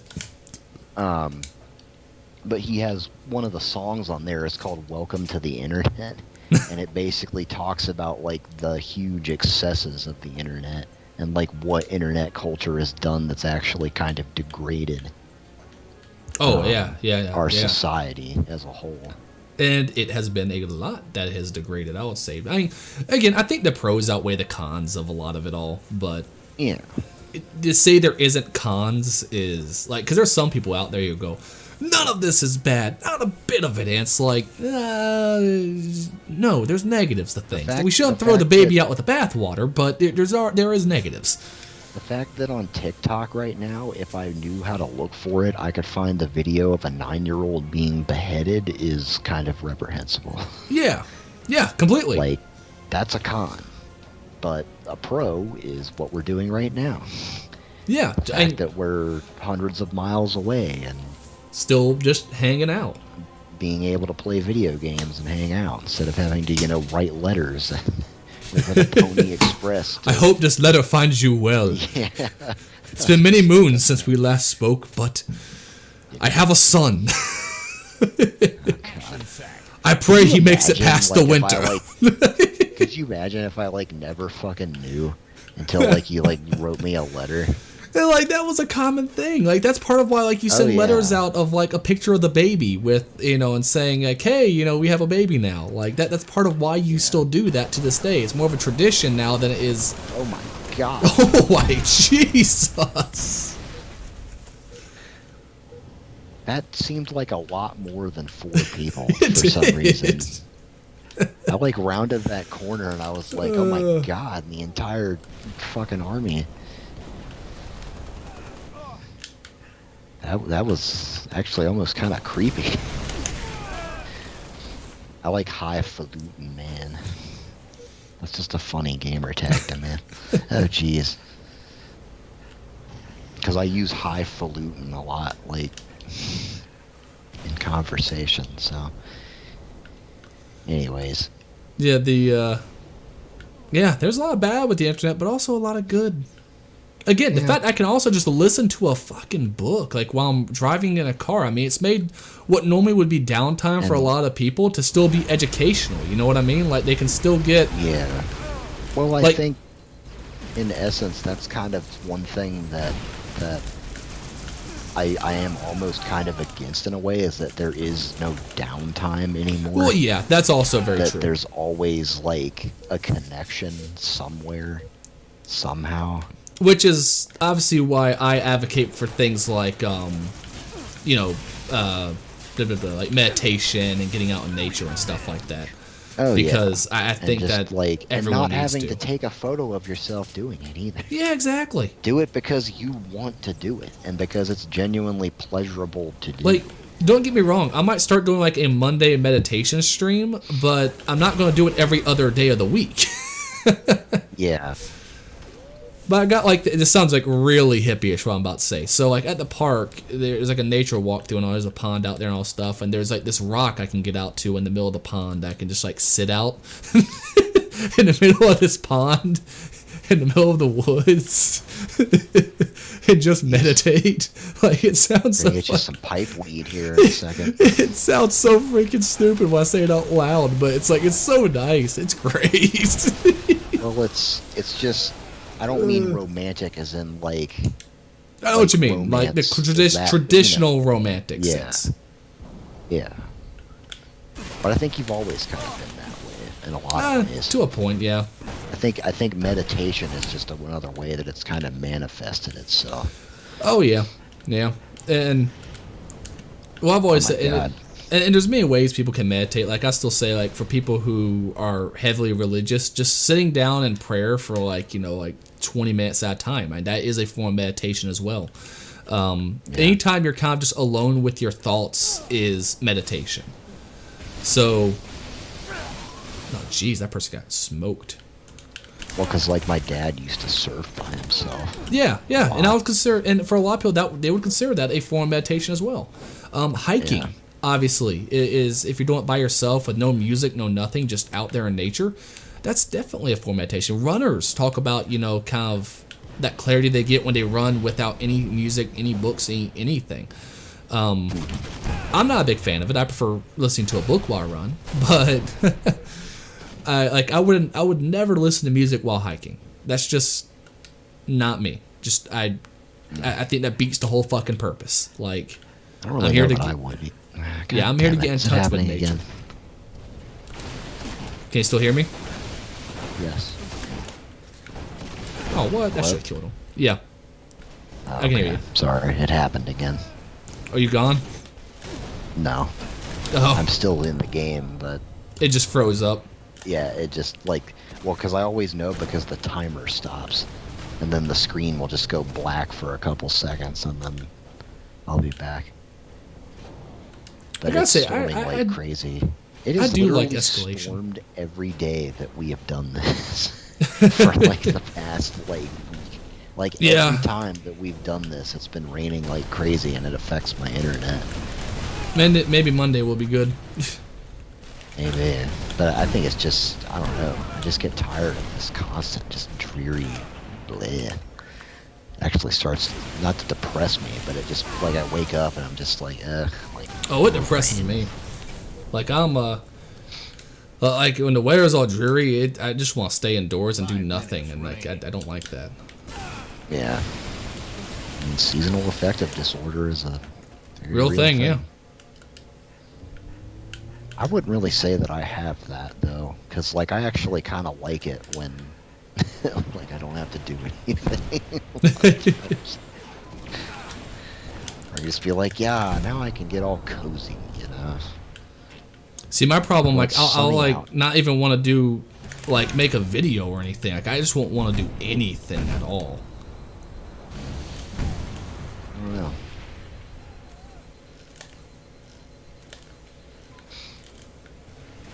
I'm on a Spartan laser. This is gonna suck. Gosh. But yeah, I'm very and I'm excited to like not really just to go like be in Canada necessarily, but just for more of a chance to be independent. Yeah, And well, I it's an don't mean just adventure. and I don't mean independent as in just like being on your own, but like truly being away from your family. Yeah, To the point where like you can't like you know, it sounds childish, but like call them for help and stuff like that. You know what I mean? yeah. Well, like a lot of Jordan Peterson's lectures are about the idea of that life is kind of meant to be an adventure, right? Like that's sort of what brings you a lot of self-confidence in a lot of ways, and a lot of meaning in life is that idea of like knowing, of going through that adventure in a way. Yeah. And I'd say I find it to be very true, at least. Yeah. like obviously I would say probably having a kid is probably one of the, you know, epitomes of an adventure for sure. So I'm definitely going through that right now. It's yeah. great. I love it. Like, it's difficult, but it's like a rewarding kind of difficult. So Oh yeah. And it's not so much that I don't like kids or that I don't really want kids, but it's the fact of, well, obviously, like right now would just be terrible, but you know what I mean. Like, you're not in the it's right more spot of- for it. No, well, yeah, that's the thing. But like, even if I was in the right spot, it's more of just there's so much genetic stuff, like mentally and physically, that Oh, a yeah, child that's of true. mine could inherit. That I don't really like that thought of like, well, who wants to bring another life into this world? Because it's like, well, you know, guess what, dipshit? We're gonna fucking go extinct if somebody doesn't. Also, take life somewhere. That's also Like- making the assumption that your kid will amount to nothing. Essentially. Because like the Yeah, thought like- process should be, I want to bring a life into this world who will hopefully make the world a better place. Like that should be your outlook when thinking about kids, not like, oh, he's gonna be born and life is gonna be terrible. He's gonna like just suck at everything. Like that's just such a pessimistic outlook. Which pessimism is against. It's an anti-human trait. As much Yeah. of a pessimist as I am a lot of times, but I can fully recognize that, like, that is not a trait that makes humanity better. Like, our optimism and our ability to believe that we can do anything despite the impossible is basically what defines us as a species. It's Buck Nasty Nate and Buck Nasty Joey. Oh my god. I don't want to be anywhere near two buck nasty people. I like how you were saying something that's actually, you know, very true and kind of profound, and I'm just like, Buck Nasty. Well, like the manager for the Yankees and later the Baltimore Orioles, his name was Buck Showalter, but they called him that because he would be buck naked in the locker room. But yeah, people Meanwhile- are way too pessimistic these days. Slayer. I I mean, think there's a lot to be sort of pessimistic about. yeah, I'm like, I don't but, fully like, blame them. Like, don't get me wrong. Like, there's definitely, I mean, people I just have been think it's in more some sad shit, that there's but- enough that's wrong with the human condition today that makes people feel that defeated. Well, here's the thing. It's like, even if you were at the worst of the worst in societal terms, like say you're completely homeless and have like no family and are in a terrible spot, and it sucks, right? It is the worst that you could be in America for the most part, right? Who knows? Maybe your dog also just died, right? Like, just let's go bad with it. Compare you to the world only 200 years ago, you are still probably quite well. In Yeah. general, like a homeless person today has more wealth than the average person did just 200 years ago. Up till 200 years ago, the average for person to live off of was about $250 a day. Just in benefits alone that the government does provide, even with as little as it is, and you know we should do more to help the homeless, definitely. But even with as little as it is, it's still more than $250 a day. That doesn't mean people shouldn't feel bad, obviously, of like, dude, just starving children in Africa, you know, not like that kind of logic, but it is, well, I just sucked with all those shots. But it is strange where, you know, there are some people who are really pessimistic who have actually really good lives out there too, right? Like, Yeah. it's, which shows that part of the human condition is not of actually anything that's physical for the most part. It's strictly mental of what do we have, you know, what do we consider a good life mentally speaking, not like what objects do we possess, which in a way is actually a very refreshing thing, right? Like, Yeah. you don't have to have a lot, but it's also depressing in the sense of someone could have, you know, what is actually quite a bit and still be terribly depressed because of other extenuating factors. Well, and this is something that I kind of figured out over my year or two of imposed self-reflection was, I don't know, like, I hate to be like these people that like, man, money's evil and blah, blah, blah, because money's not evil. It's just No. not. It's okay? neither good nor But, evil. like, It's money. it is what it is. You know, if no value was meant to be placed on money, then no value would be placed on money. Yeah. It's a social construct, man. Also, But, like, without money in the current economic system, you would just be waking up at, you know, the break of dawn to farm, and then, you know, hopefully, you know, not die, and then, you know, at night you would finally go to bed, and then you'll wake up and do it all again, all over. Like, money is actually a pretty... Yeah. It could be used badly, but overall it's been a pretty good thing. I mean, otherwise we would still be stuck in the I'll trade you 2 goats for an orange or some shit. Yeah. Like, you know. But anyways, I guess what I was gonna say was, like, it made me realize how much I value social and emotional relationships over, like, wealth and financial status. Oh, yeah. Where basically, like, it's gonna sound kind of sad, but it's like, if I had all the money in the world and basically, like, was alone, then that would just suck. No, I mean, I would 100% agree with that. If I had all the money in the world and alone, I probably would have killed myself. Like, it's not. Yeah, I totally agree with that. Yeah. And again, like, part of what makes us is like, I'll put it this way: I could never be like one of those like people like in the mountains that live by themselves and never anyone around. Like, I need at least something. No. Like, I would go crazy. Like, obviously, I want to live in the middle of nowhere with very little people around, but I want a few people.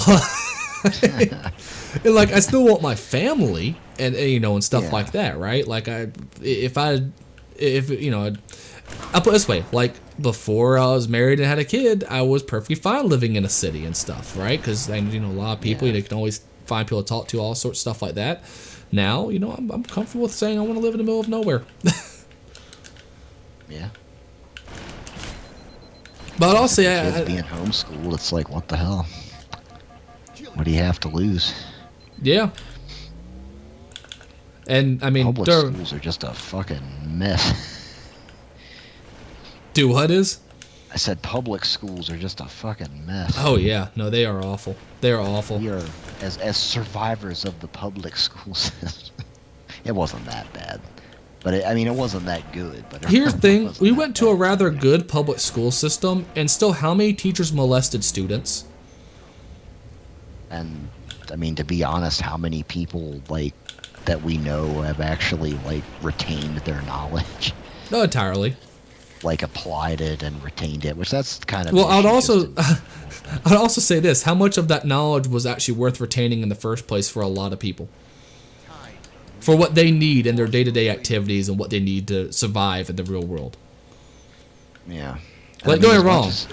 I think it's cool to know about biology and knowing how, like, cells, you know, multiply and shit like that, but there's people out there with much bigger concerns than that. Yeah. You know what I mean? Oh yeah, for sure. Like, knowing how to change your tire would be better information to have than that. That's going to serve you more in the world. Yeah, that's why, like, I don't know. Which is kind of why I'm a fan of, like, the way that Canada does a lot of their schooling is that it's specific classes for your degree. You don't have, like, that core... General ed that you have to fulfill. Yeah, general ed kind of stuff. Yeah, and if you go to a normal university, that's how it is, and it's stupid and makes no sense whatsoever. Well, even a community college in a lot of cases, it's that but you're as getting in, the like, core stuff done to transfer to a 4-year. I mean, in the sense of we have, like, trade schools and things that if you wanted to not do that stuff, you could. Yeah. But they're only for trades, not for everything else. Yeah. But we also, I mean, I'll still say at this point, for a lot of knowledge that people need to know, one good part about the internet, again, talking about, you know, pros and the cons, is the fact that you can just go online and learn shit. Like, you have basically all the information of mankind at your fingertips. Well, it Like- reminds me of that, I think we were at your house, like, playing a board game or something, and there were 2 people that were like, well, gee, I wonder how this is done. Like, I wonder what's done about that. And your dad just walks in, it's like, gee, if only you guys had some kind of magical device to, like, look all this up. Okay, hey, we got a guy named Tyler, actually. Tyler watches. Oh, wait, that's Hey, Tyler. what's up? Oh, shit, is it really? Yeah, because that's his YouTube channel, remember? Oh. Oh, shit. Hey, Tyler, how's it going? He said college was the same way. None of what I learned did anything for me. Oh, jeez. Yeah. Oh, hey, but shit, we got the Arbiter. Oh, God, yeah. Hell of a Dom. How do you get that name? I guess someone has to be the first. I'm not sure if it's spelled entirely I was correct. going to say, somebody's got to be the first. Yeah. I think there's an apostrophe in there somewhere, but you can't have that. And By the way, Tyler, I enjoyed your video. Your editing is getting better. I still need to watch it, but I watched the intro where it was like the tape buffering in a VCR. And I thought that was really fucking cool. I just haven't had time to watch it yet because I've been. Yeah, next stream we all do. So if you Busy. hop on Monday for the whole Minecraft thing, we'll make sure you post that in the description as well. So that way, if anyone watches, they can also check that out. Oh, I forgot to take off snipers. Damn it! Which I gotta say, it feels good to be busy with stuff, even if it's only short term. Oh A little yeah, bit at least. totally. Because just passports and college applications and job applications and hopefully interviews soon. I don't know. It feels good. Yeah, well, because progress. You're making progress in whatever you're trying to do. It's just a good feeling overall. Well, just having a goal in general. Yeah. Which for a long time I just was sort of aimless. And so, I don't know. I don't feel too bad about it in the sense of obviously you don't want to be aimless, but I mean in the sense of that is so many people right now. And people who are way older than you are still I have no fucking clue. So the fact that you actually have some kind of aim right now, fantastic. I mean, really, that's great. Tower said he'll try to be there Monday. Yay. Yay. I'll tell you, I keep wanting to postpone it till we get everyone there, but it's if we keep postponing it, we're just never going to fucking do it. Well, like I was telling you, and I guess I'll say it again now that Tyler's here. If I end up making it to Newfoundland, then I'm gonna be an hour and a half ahead of you guys, and so that Might change things, yeah. that'll change things, and that's also assuming that I'll even have the time. Well, with what you're doing, you would be that would be your priority, 100%. Oh yeah. Well, I mean, one day out of the week, or not one day, but an hour and a half, or however long I can do it out of the week, would not really be that big of a deal. Yeah. But going to school full time and working full time to make sure that I can stay up there would be nice. Because after getting a degree up there, you can apply for what they call a post-graduation work permit, and that lasts as long as your education did. Oh, nice. So, and then after a year of working with a post-graduation work permit, a year of, I think, full-time work, you can apply for what they call permanent residency, which basically gives you the right to... You get all the rights of a citizen, except you can't vote or hold public office. Yeah. And then 3 years of permanent residency. Jesus, you can apply for citizenship. And I would never relinquish my American citizenship because that would just be kind of fucking stupid. Well, yeah, it's Seeing as why? how all If you my can be friends and dual. family are in America. Yeah. There's There's a lot of people that do it as a political statement or something, and it's The small thing is that's all it is. It's not practical in any sense of the word. There is no practical reason for it unless literally everybody in my life that was important to me was in Canada. That's literally the only way that I would ever do that. I have one friend, he has Italian citizenship, and he's yeah, I'm probably never going to go back to Italy, to be perfectly honest. And someone's well, so what do you still have? He goes, well, why would I get rid of it? I mean, it's helped out, because, my aunt has British citizenship, but because she didn't relinquish her American, her 2 daughters that were basically born and raised in the UK, they have the full rights of American citizens Yeah. too.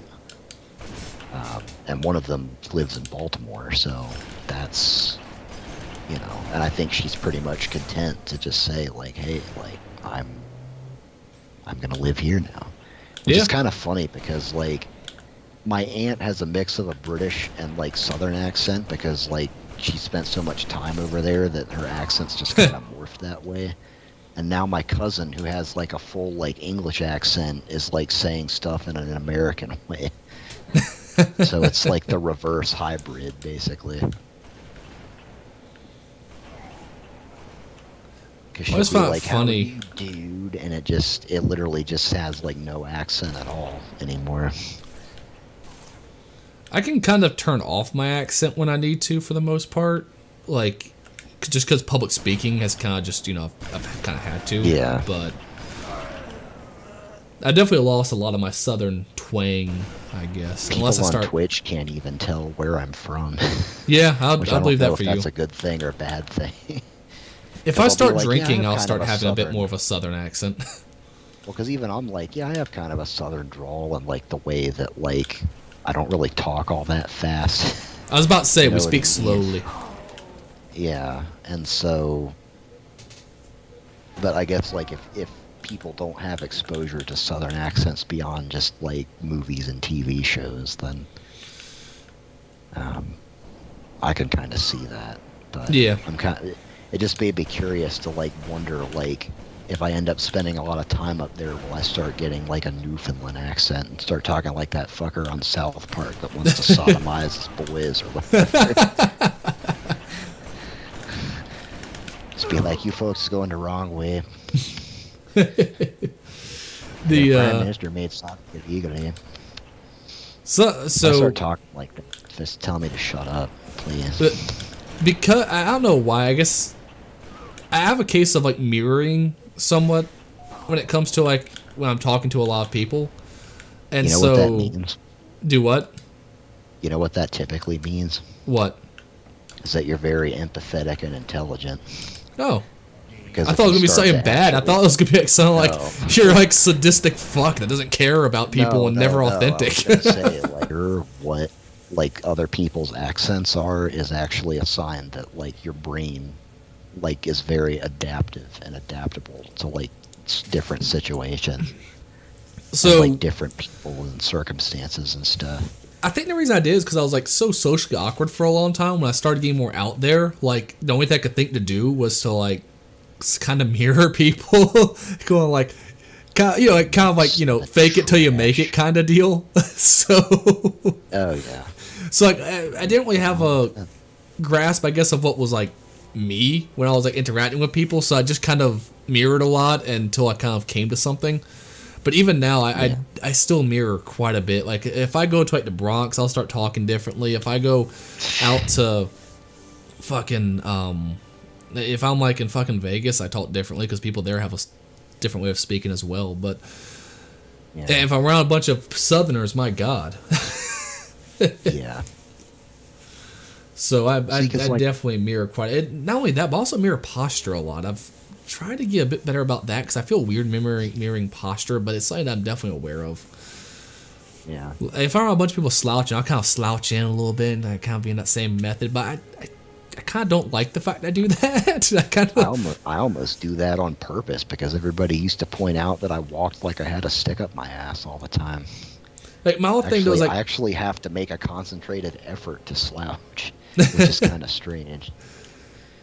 see, I instead make a conscious effort to walk like I have a stick up my ass. But at the same time, like I'm tall and at this point kind of broad, so it looks a little bit more. I would say I'm broad, but I'm not like. I don't mean that as in like broad and muscular, but just I have kind of like a wide You do, yeah. build. No, definitely. Like if I was like super muscular, like I don't know. I don't mean to toot my own horn, but I think I'd look pretty badass. Dude, you would look like one of those strongman competitors, just with the hairy like arms and stuff like that. Like, It's like because my dad like he showed me pictures of him surf level or anything, but it's like I was like, damn, like Because my mom was like, she like tells stories of like when she first met him and stuff. And she's like, God, he was so gorgeous. And Well, it's kind of like I just considered myself so lucky to ever get a date with him again and all this stuff. well, it's kind of like Of my course, mom was. my mom is 61 and people think that she's like 30, so. And now my But- dad just looks like people think that he's my grandfather, like when we're together. My mom would always be like, yeah, you know, he would always be like, you know, working out whenever I came over. I think just try to impress me. Of course. And my dad, like, so here, even now, actually, I was impressed. So I have a whole home gym at this point, right? I got power rack and Yeah. you know about 300 pounds of weight that I can go on the bar. So not really a lot for what I typically do, which not to yeah, you know, 300, just 300 pounds, you know, yeah, deadlifting that's easy, yeah. But my dad was over, and even now he was like, yeah, how many pull-ups I can do? You know, he did like 5 pull-ups without really any problem, and he could still bench over like 155, 160 pounds, even though he hasn't benched since he was like, you know, a kid basically. So That running has gotten him in really good shape. yeah, Because even like just a couple of years ago, like when we were in high school, yeah. like he had packed some pounds on. Well, I mean, he was like 250 and an alcoholic. I mean, and that's his description I'm of it. just saying in general, yeah. Yeah. I mean, That- the physical and, I mean, to be honest, like, kind of mental transformation too. Like, Totally. kind of noticed Totally. that, like, his mood and demeanor and stuff are a lot different. He's a lot more at peace In a with good himself. Yeah, yeah. Nah, totally. Running again. That's why I know I'd still highly recommend running for anybody who's struggling with almost any sort of mental issue, just because the mental change that can come from it is dramatic. Maybe I'll try getting, well, I do need to fucking exercise, because my God, Yeah, yeah. it's getting bad. Yeah, I started back Just running look at now. myself in the mirror and I'm just not happy. Yeah, I so I don't mean started. that as like body dysmorphia, just, you know. No, yeah, yeah. Well, I mean, okay. Here's the thing. There's like sometimes when you shouldn't be happy when you look at yourself. I mean, that's just Oh, yeah. No, God's I mean, honest truth. totally, Yeah. I totally get what you mean. Like, I'm I would looking at say it's myself and I'm actually- just like, man. That's I would say. shit. I'm about to say I think that's actually a healthy thing that you look at yourself now and go, huh, I could lose some weight. That means you're, Yeah, you know, I don't get that body. I mean, like, I get body positivity, but like to the point of like that whole The nature of- conception of like, well, I can be big and healthy, and it's like, no, you can't. no, yeah, yeah. Like, you if literally you're fat can't. and you're walking around, you know, exercising or doing whatever, and you're still fat, like, you're still unhealthy. Yeah, You still need to lose weight. like And I and here's say the that thing. as a fat man. Like, look at strongman competitors. Like, they will never say, you'll never find a strongman competitor who will say, oh yeah, we're the epitome of health, because they have to wear CPAP machines to go to bed because they can't breathe because they're too Yeah. big. And that's not even because of fat all the time. That's some of them just because they have so much fucking muscle. It's still Yeah. unhealthy. So, like, again, being big is not a good thing. Like, you should, like, there's a good amount of big you probably should be, and then there's a bad part of it, right? Like me at 6'5", if I was healthier, I could walk around at 250 and still be healthy. But no matter how healthy I think I am, if I'm walking around plus 300 pounds, I'm not healthy. Period. It don't matter what I'm doing. If I'm plus 300, I'm not healthy. There's just no way around it. But the whole body positivity thing should be more so in the sense of you work out for you, not for others. That would be true body positivity to me, right? Like, Yeah. you don't need to look like, you're right, you don't need to look like a model. But here's the thing, the whole point of a model is that they're the top of the top. I mean, just saying, like, not everyone's supposed to look like a model. That's fine. No. At the same time, you also shouldn't look like a whale. Like, I know that's harsh to say, but it's the truth. Like, I know what all you of mean. us should at least try to be the best versions of ourselves we can be. And if you're eating over, 4,000 calories a day, you're not doing it. If you can't walk more than a few miles without having joint issues, you're not doing it. No. Like someone I know who's very overweight recently fell and hurt themselves because they were so freaking overweight. Like, that's Like- not good. The lady that took my passport photo at the post office yesterday, she was a large human being. And I mean, like, very large. And, like, she, from walking maybe, I would say maybe 20 or 30 feet from the counter to the passport booth, she was winded and had to catch her breath. See, that is terrible because And she's I'm probably just- going to die before she, like, hits 50. If she's not already She 50. may be 50. I was going to say, I didn't, you know. But again, It's that's the hard like part. it If you're has that to be, overweight, too. it's also hard to tell. Oh, yeah. So, but yeah, that's, I just look at that and I think, like, well, gee, like, I don't want to do that. I'll put it this way: heart disease as well as just obesity related deaths are the #1 cause of deaths in this country. To in any way encourage people of that lifestyle is awful. It's incredibly awful. It's deadly. In fact, I would gladly say is deadly. The people who say health at every size, I would say, are promoting something that is deadly. Because it just, matter of fact, it is. You will die early if you're overweight. It's as simple as that. Like, Unless you have an incredibly fortunate, I don't yeah, know. well, there's exceptions to rules. Like the people who smoke, like a pack of cigarettes a day and live to be 100, right? Yeah. Like, that doesn't mean of, hey, here's what we should do. Let's encourage, smoker or positive smoking outlook. No, Listen, some of those people on Twitch are about at that point where it's like Whoa. we need to normalize drinking to excess and smoking and that kind of thing, that there should be no stigma attached. I'm sorry. I still say anything that's undisciplined should have some stigma attached. It doesn't mean you're rude or mean about it. Like, you I don't have wouldn't to be even say undisciplined. I would just say completely unhealthy. Yeah, well, I mean, that's like, how I usually rule they're- stuff that's typically undisciplined. It's an unhealthy You're- thing. You're killing yourself slowly with legal drugs. Like, I think there should be some amount of stigma if you go eat McDonald's every single day. Like that. Yeah, There but, should be a stigma I behind mean, I that. don't. But I think that, like, when people, like, I'll say something like that. I don't say it often because, I mean, to be honest, it just comes across as a little condescending, I think, to most people. But, like I'll say, like, hey, like, you shouldn't have to feel like you need to drink to excess to be, like, an interesting person. Yeah. You know what I mean? Like that conversation that we had before. And, like, I think a lot of people think that I think I'm better than them, like, for making an observation like that. And it's like, I'm really not. Like, I'm not, I am not the prime of what humanity has to offer. I'll fully admit it. But, like,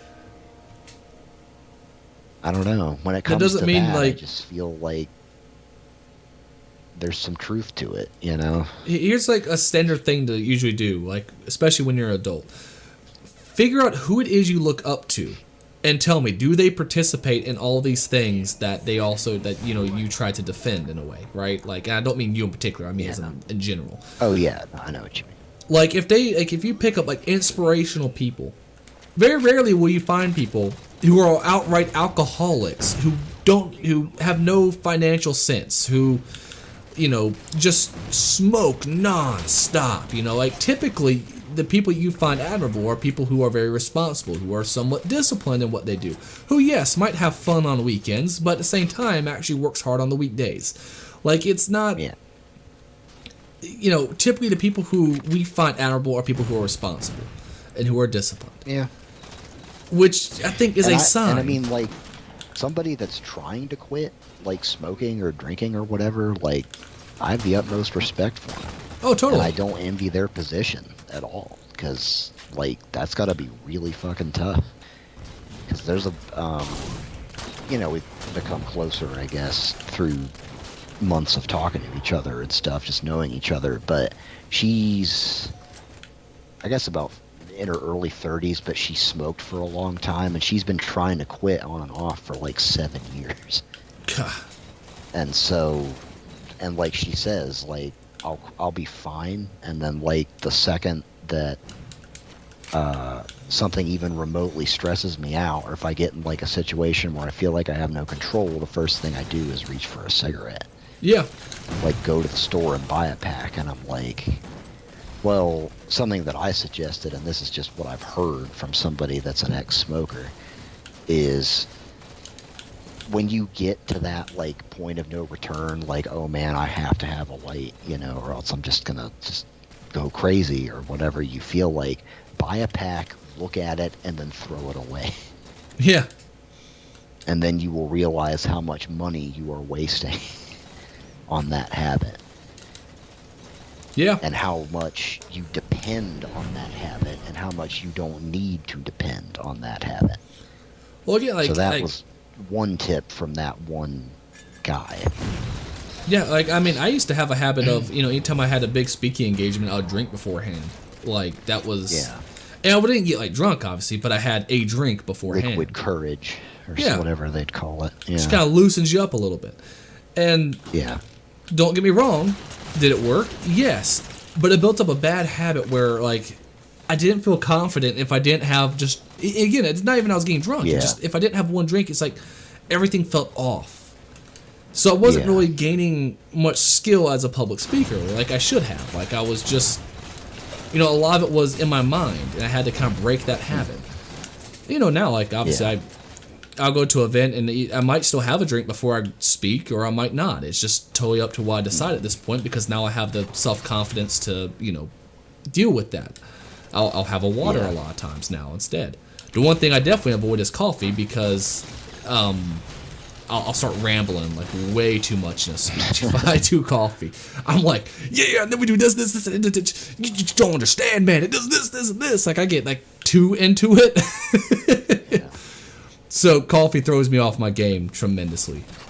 Like, Well, and in the same vein of, like, from a psychiatric perspective, there's a lot, and this is the fault of doctors and sort of patients to an extent, but benzodiazepine drugs. Oh, Which are yeah. basically drugs where, you know, I'm having a panic attack or whatever, and I'm just going to take this, and I'm just going to be completely, short of being knocked out, you're going to get real fucking calm, like really fast. And I've actually like requested that, like, doctors that I go to, it's like, if you're going to suggest that as a method of relieving anxiety, like, I don't want to see you, because Yeah. I know how addictive they can get. And it's weird, but like, I've always been scared of being addicted to something. no, I And think it's a that's very fair. weird phobia. No, I don't think it's a phobia at all. I think it's actually more so common sense. You understand the risks more so than others, I would say. Yeah. Because I just don't... I think a lot more people would be scared about being addicted to stuff if they were kind of aware of just how damaging those addictions can really be.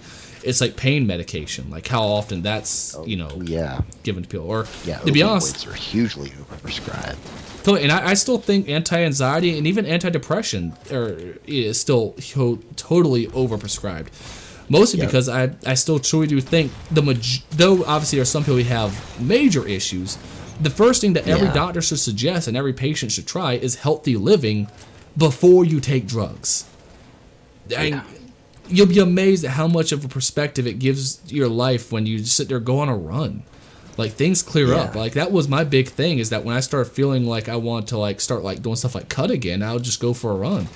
And everything cleared completely up. I mean, and just I'd make it like a mile and be like, oh, this sucks, this tough. Second mile, I don't like this. Third mile, I'm like, you know what, this is kind of nice today. And by the fourth mile, I'm just like, oh, you know what, this is a beautiful day, and this is nice. Yeah. And when I get back home, you had that endorphin rush. You feel fine. You realize, you know, okay, well, just what's the next step for whatever I was dealing with at the time, as well as what we eat. I mean, for God's sake, if you know, just fill your body with trash, you're gonna feel like trash. It's Yeah. Well, It's not surprising. Like with my depression in high school, which it wasn't like catastrophic levels or anything, but like I think a lot of that honestly just stemmed from A, being bullied, and then B, having Asperger's and not knowing what the hell was going on. Oh yeah.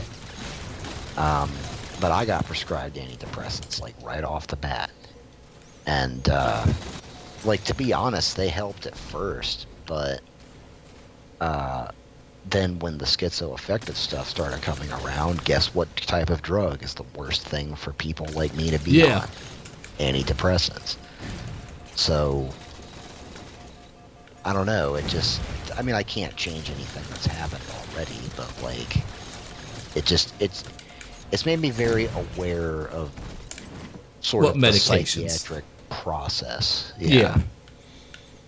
And again, I'm not at all saying there aren't people out there who need drugs, because there are some people who really need drugs, and drugs are a miracle. Like, they really are. Oh, yeah. But they are overprescribed in our society to a tremendous degree. Again, I mean, Yeah. people don't work out, they don't eat healthy, nor do they take times to like be mentally clear as well. And then their answer is, well, we'll just drug you. Well, maybe Well, the to first... be honest, like, oh, sorry, go ahead. No, I say maybe the first option should just be, okay, let's look at like your day-to-day activities and kind of go from there, which I know there are some that do, but I'm saying there's a lot that don't. Yeah. Yeah. That's honestly what my therapist does. Is, like, she actually challenges me. You know what I mean? In a good Yeah. way. That's And good. so it's like I'll be like, you know, I can't do this or don't feel like I can do that. And she's like, why? What evidence do you have Yeah. that you can't do this or that or the other thing? And she's like, write it down, like right now. And I'll be like, well, damn, like you have a point. And so, I mean, like, I'll be honest, like, she honestly, I owe a huge debt to her. And more than just, you know, financially. No, I'm kidding. Yeah. She, I don't know. I mean, she really, like, helped set my thinking And that's as great, far yeah. as, like, you know, the way that I react to stuff and approach stuff. So, See, and that's saying that Because there even should before- be less stigma what were we gonna around. say? No, see, that's saying Just that there should be therapy. less stigma around. Therapy in general, or just Yeah. sort of Yeah. changing your mindset? Well, Or both. like just- Both in general, but mostly therapy in a sense, because that's what people would mostly have the stigma against. You know, you say you've gone to therapy and people go like, oh God, you know. But the reality is that if it's helpful, why, like, we shouldn't stigmatize helpful things. No. Like, Well, the only, it's just mental health is stigmatized in general. But oh yeah, the way I look at it is a diabetic needs insulin. exactly. Right? No, I We 100% don't agree. stigmatize that. So, and it really is like it is a mental issue, but it's not separate from brain health or brain Yeah. chemistry. Exactly. So, now the whole serotonin imbalance thing is a bit of bullshit. Yeah, Because yeah. that's just the reason that they use to overprescribe antidepressants. But No, totally. And again, the overprescription of medication society, and look at stuff they do with ADHD right now as well. oh god, Like you I mean, take like, maybe it's because you watch 10-second TikTok videos. Like I've Or actually it- seen it in action where people's attention spans have gotten shorter. Or, like, you know, they it weren't can also be always when you that take way.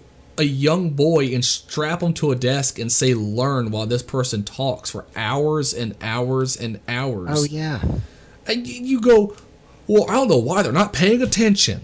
Well, I wonder why. You're not interesting. I'm sorry. I know what There's you mean. also that. Because I was diagnosed with it, and the diagnostic criteria was that they sat me in front of they put me in a room, and this was when I was like maybe 18 or 19. But they put me in a room and said, click either the left or the right side of the screen for like an hour.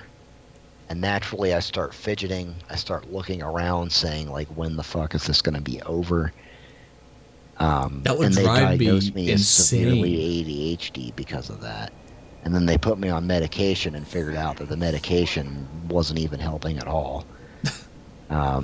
So the Yeah, that would ADHD drive me medication, literally the insane. stimulant was causing me to have panic attacks.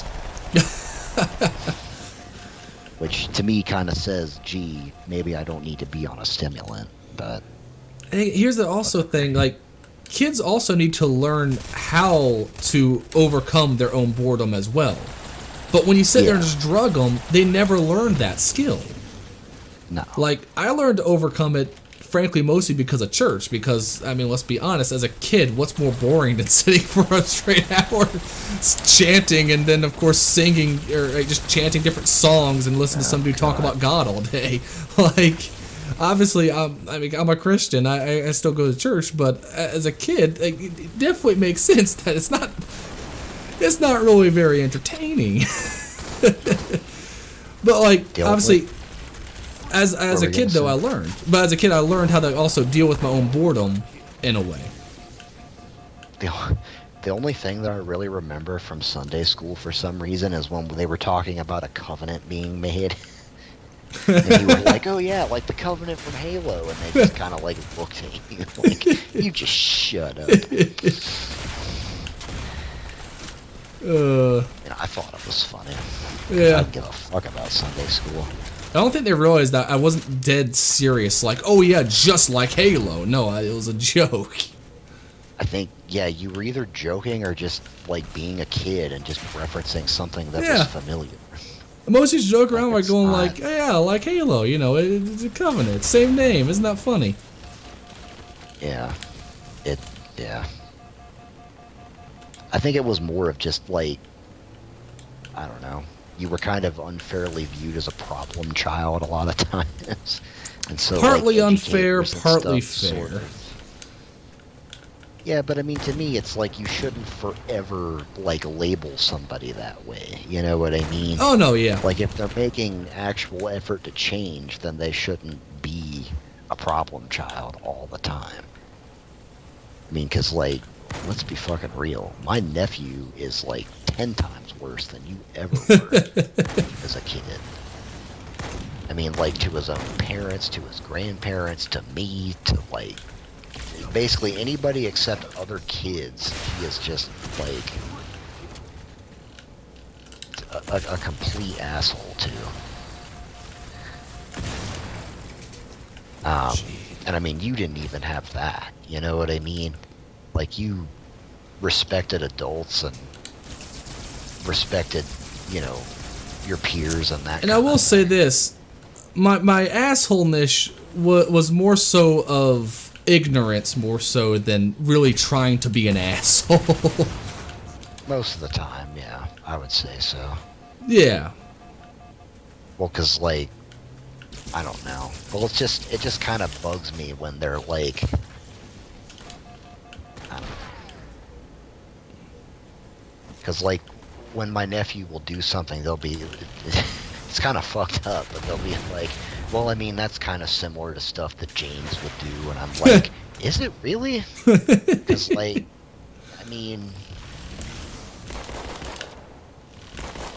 unless it's a very severe case of Stockholm Syndrome or something, I really don't think it was that bad.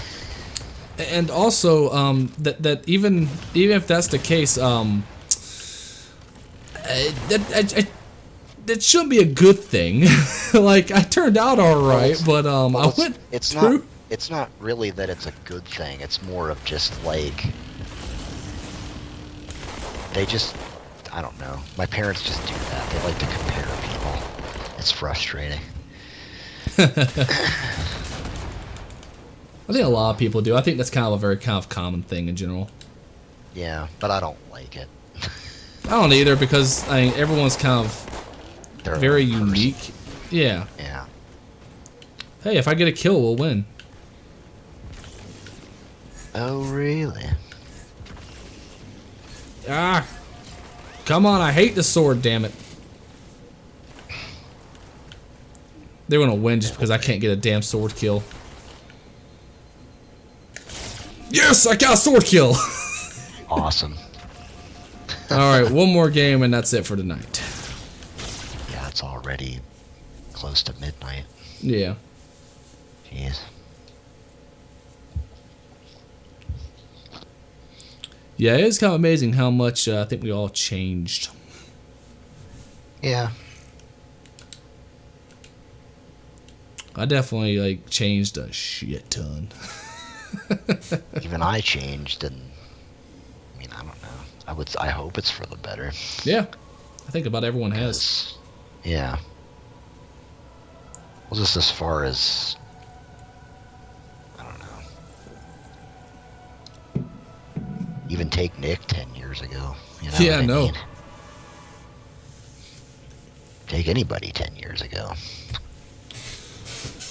Oh. Let's see, what's the... I was like, who sent me a message? And I realized it's just a Gmail thing.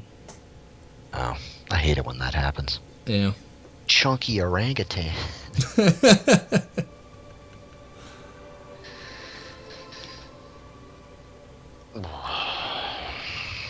Halo players have the best names. It's true. Though Kim Jong-il was a Destiny player. Yeah. Wasn't George W. Cush also one? I'm pretty sure. I can't remember. Bungie still made it. Yeah. Infinity Slayer. Supposedly they're coming out with a new game before 2025, so maybe that's something to look forward to, I guess. If it's another fucking looter shooter, I won't be mad, I'll just be kind of sad, to be honest. Because I remember what they used to be, Well, so I still because kind of miss there's- that sort of witty, irreverent, like, culture that surrounded Halo, like when Yeah. Bungie did it. I mean, think 'Cause about the now fact it's that... all just like, wow, this is so cool. And man, when Master Chief, did the thing and blew it up, man, that was so badass. And I don't know. Yeah, It and seems think like about the the fact company that, that makes it is run by fans instead of by like just people that want to make a good Oh, no, game. that's true. You know what I mean? That's definitely true. Which is funny because, like, I think a lot of us be like back in the day, like, that would be a great, like, if you are just fans of the game making it. It's like, actually, that creates some problems. Like, it looks like they're on the right track now, but Yeah. Well, it took them 3 fucking games at this point. If Infinite even manages to pull it off at all. yeah, You know what I mean? Bungie had it right from the get-go and then improved from there. So it's kind of that thing of like Infinite's got to do both.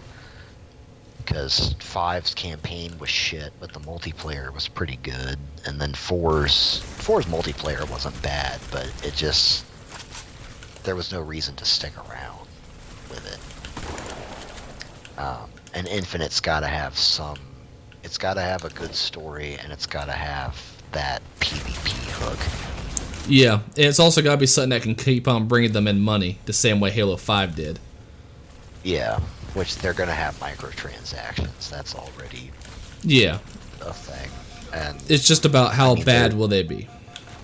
well, they're basically saying that their plan, at least, which I expect will change, is that Halo Infinite is going to be one game over like a decade. Yeah, They're just going to keep building and adding on to that instead of releasing a new Halo game every couple of years. my only thing is then what Which does that's microtransactions look like? Like strictly cosmetic looks, and then how much so, and Especially kind if of multiplayer is going to be free to play. Like, Yeah. And Game Pass, too. Like, you got to be making money on something. It just all sounds a little too good to be true, you know? yeah. Again, I still don't think Halo 5 is that bad with its microtransactions overall, because I've always felt like I can get stuff that I kind of want for the most part. I don't feel like I have to grind too hard to get like rec packs and things like that. No. But I do think that basing an entire game mode around them yeah, that was is bad. much. Because then it I hate talking like this, but there was no skill involved. No, it It was. was literally just like, I got the most cards, so I got a it's just sprint kind of ability. it. I run faster, and my weapon has a bayonet that's a one-hit kill. But it's still on a DMR, so I can use it across the map. yeah. So, you know, it just got kind of ridiculous. Yeah. But the arena PvP is still pretty solid. Oh, I love it. I really do love it. Yeah. I mean, I think it's the best that Halo had been in a while. Yeah. Like, if we just go in order of the games. No, I 100% agree. And again, to me, I was hooked with this multiplayer. I loved it. And that, again, the new game mode they included too was great. Like, I enjoyed a lot of it. Yeah. Yeah, Breakout was fun. And it's weird because, like, they almost seem to scale back on a lot of what was in the beta. Like, I Yeah. remember in the beta, like, when your team won, they were, like, high-fiving each other and stuff like that. Like, I don't know. They don't seem to have much of a soul. Hey, next kill. All right. Because there's never going to be, like, a Sergeant Johnson type character in a 3-4-3 game. You know what I mean? Just, like, a goofy, like, oddball, witty kind of guy. Well, they're trying to, I guess, make, or not really them per se, but more the fan base seem to be trying to make Brohammer the next thing. Which, What is Brohammer? the dude from the demo, the guy who's the Pelican pilot. Oh, yeah. Which I love the name Brohammer. I think that's great, but Well, I kind of liked that little bit, like, despite that infamous, trailer. Like, I liked the bit where, like, him and Chief are having, like, that little exchange. oh yeah, I totally agree. Where Chief is just like, okay, breathe. And he's like, shut up, you don't get to tell me what to do. Like, I liked that. Yeah. It felt more like an actual conversation. Yeah, hopefully I'm hopeful still. Yeah. And on that note, I hope everyone gets Infinite though. That way we can all play that. Well, like I said, if the multiplayer is free to play, like, Oh, that's true. Yeah. what's to stop you? You don't even need Xbox Live Gold to play their biggest title. Like, I mean, they know what they're fucking doing, you know. If Man, Infinite's I got- good and I can skip Master Chief Collection for a little bit, that would save me money on Xbox Live, because I don't use Game Pass, like, at all. I really don't. I use it for quite a bit. I turn this on and I play Halo and watch Netflix with it, and then I pretty much just shut it off. Let's see.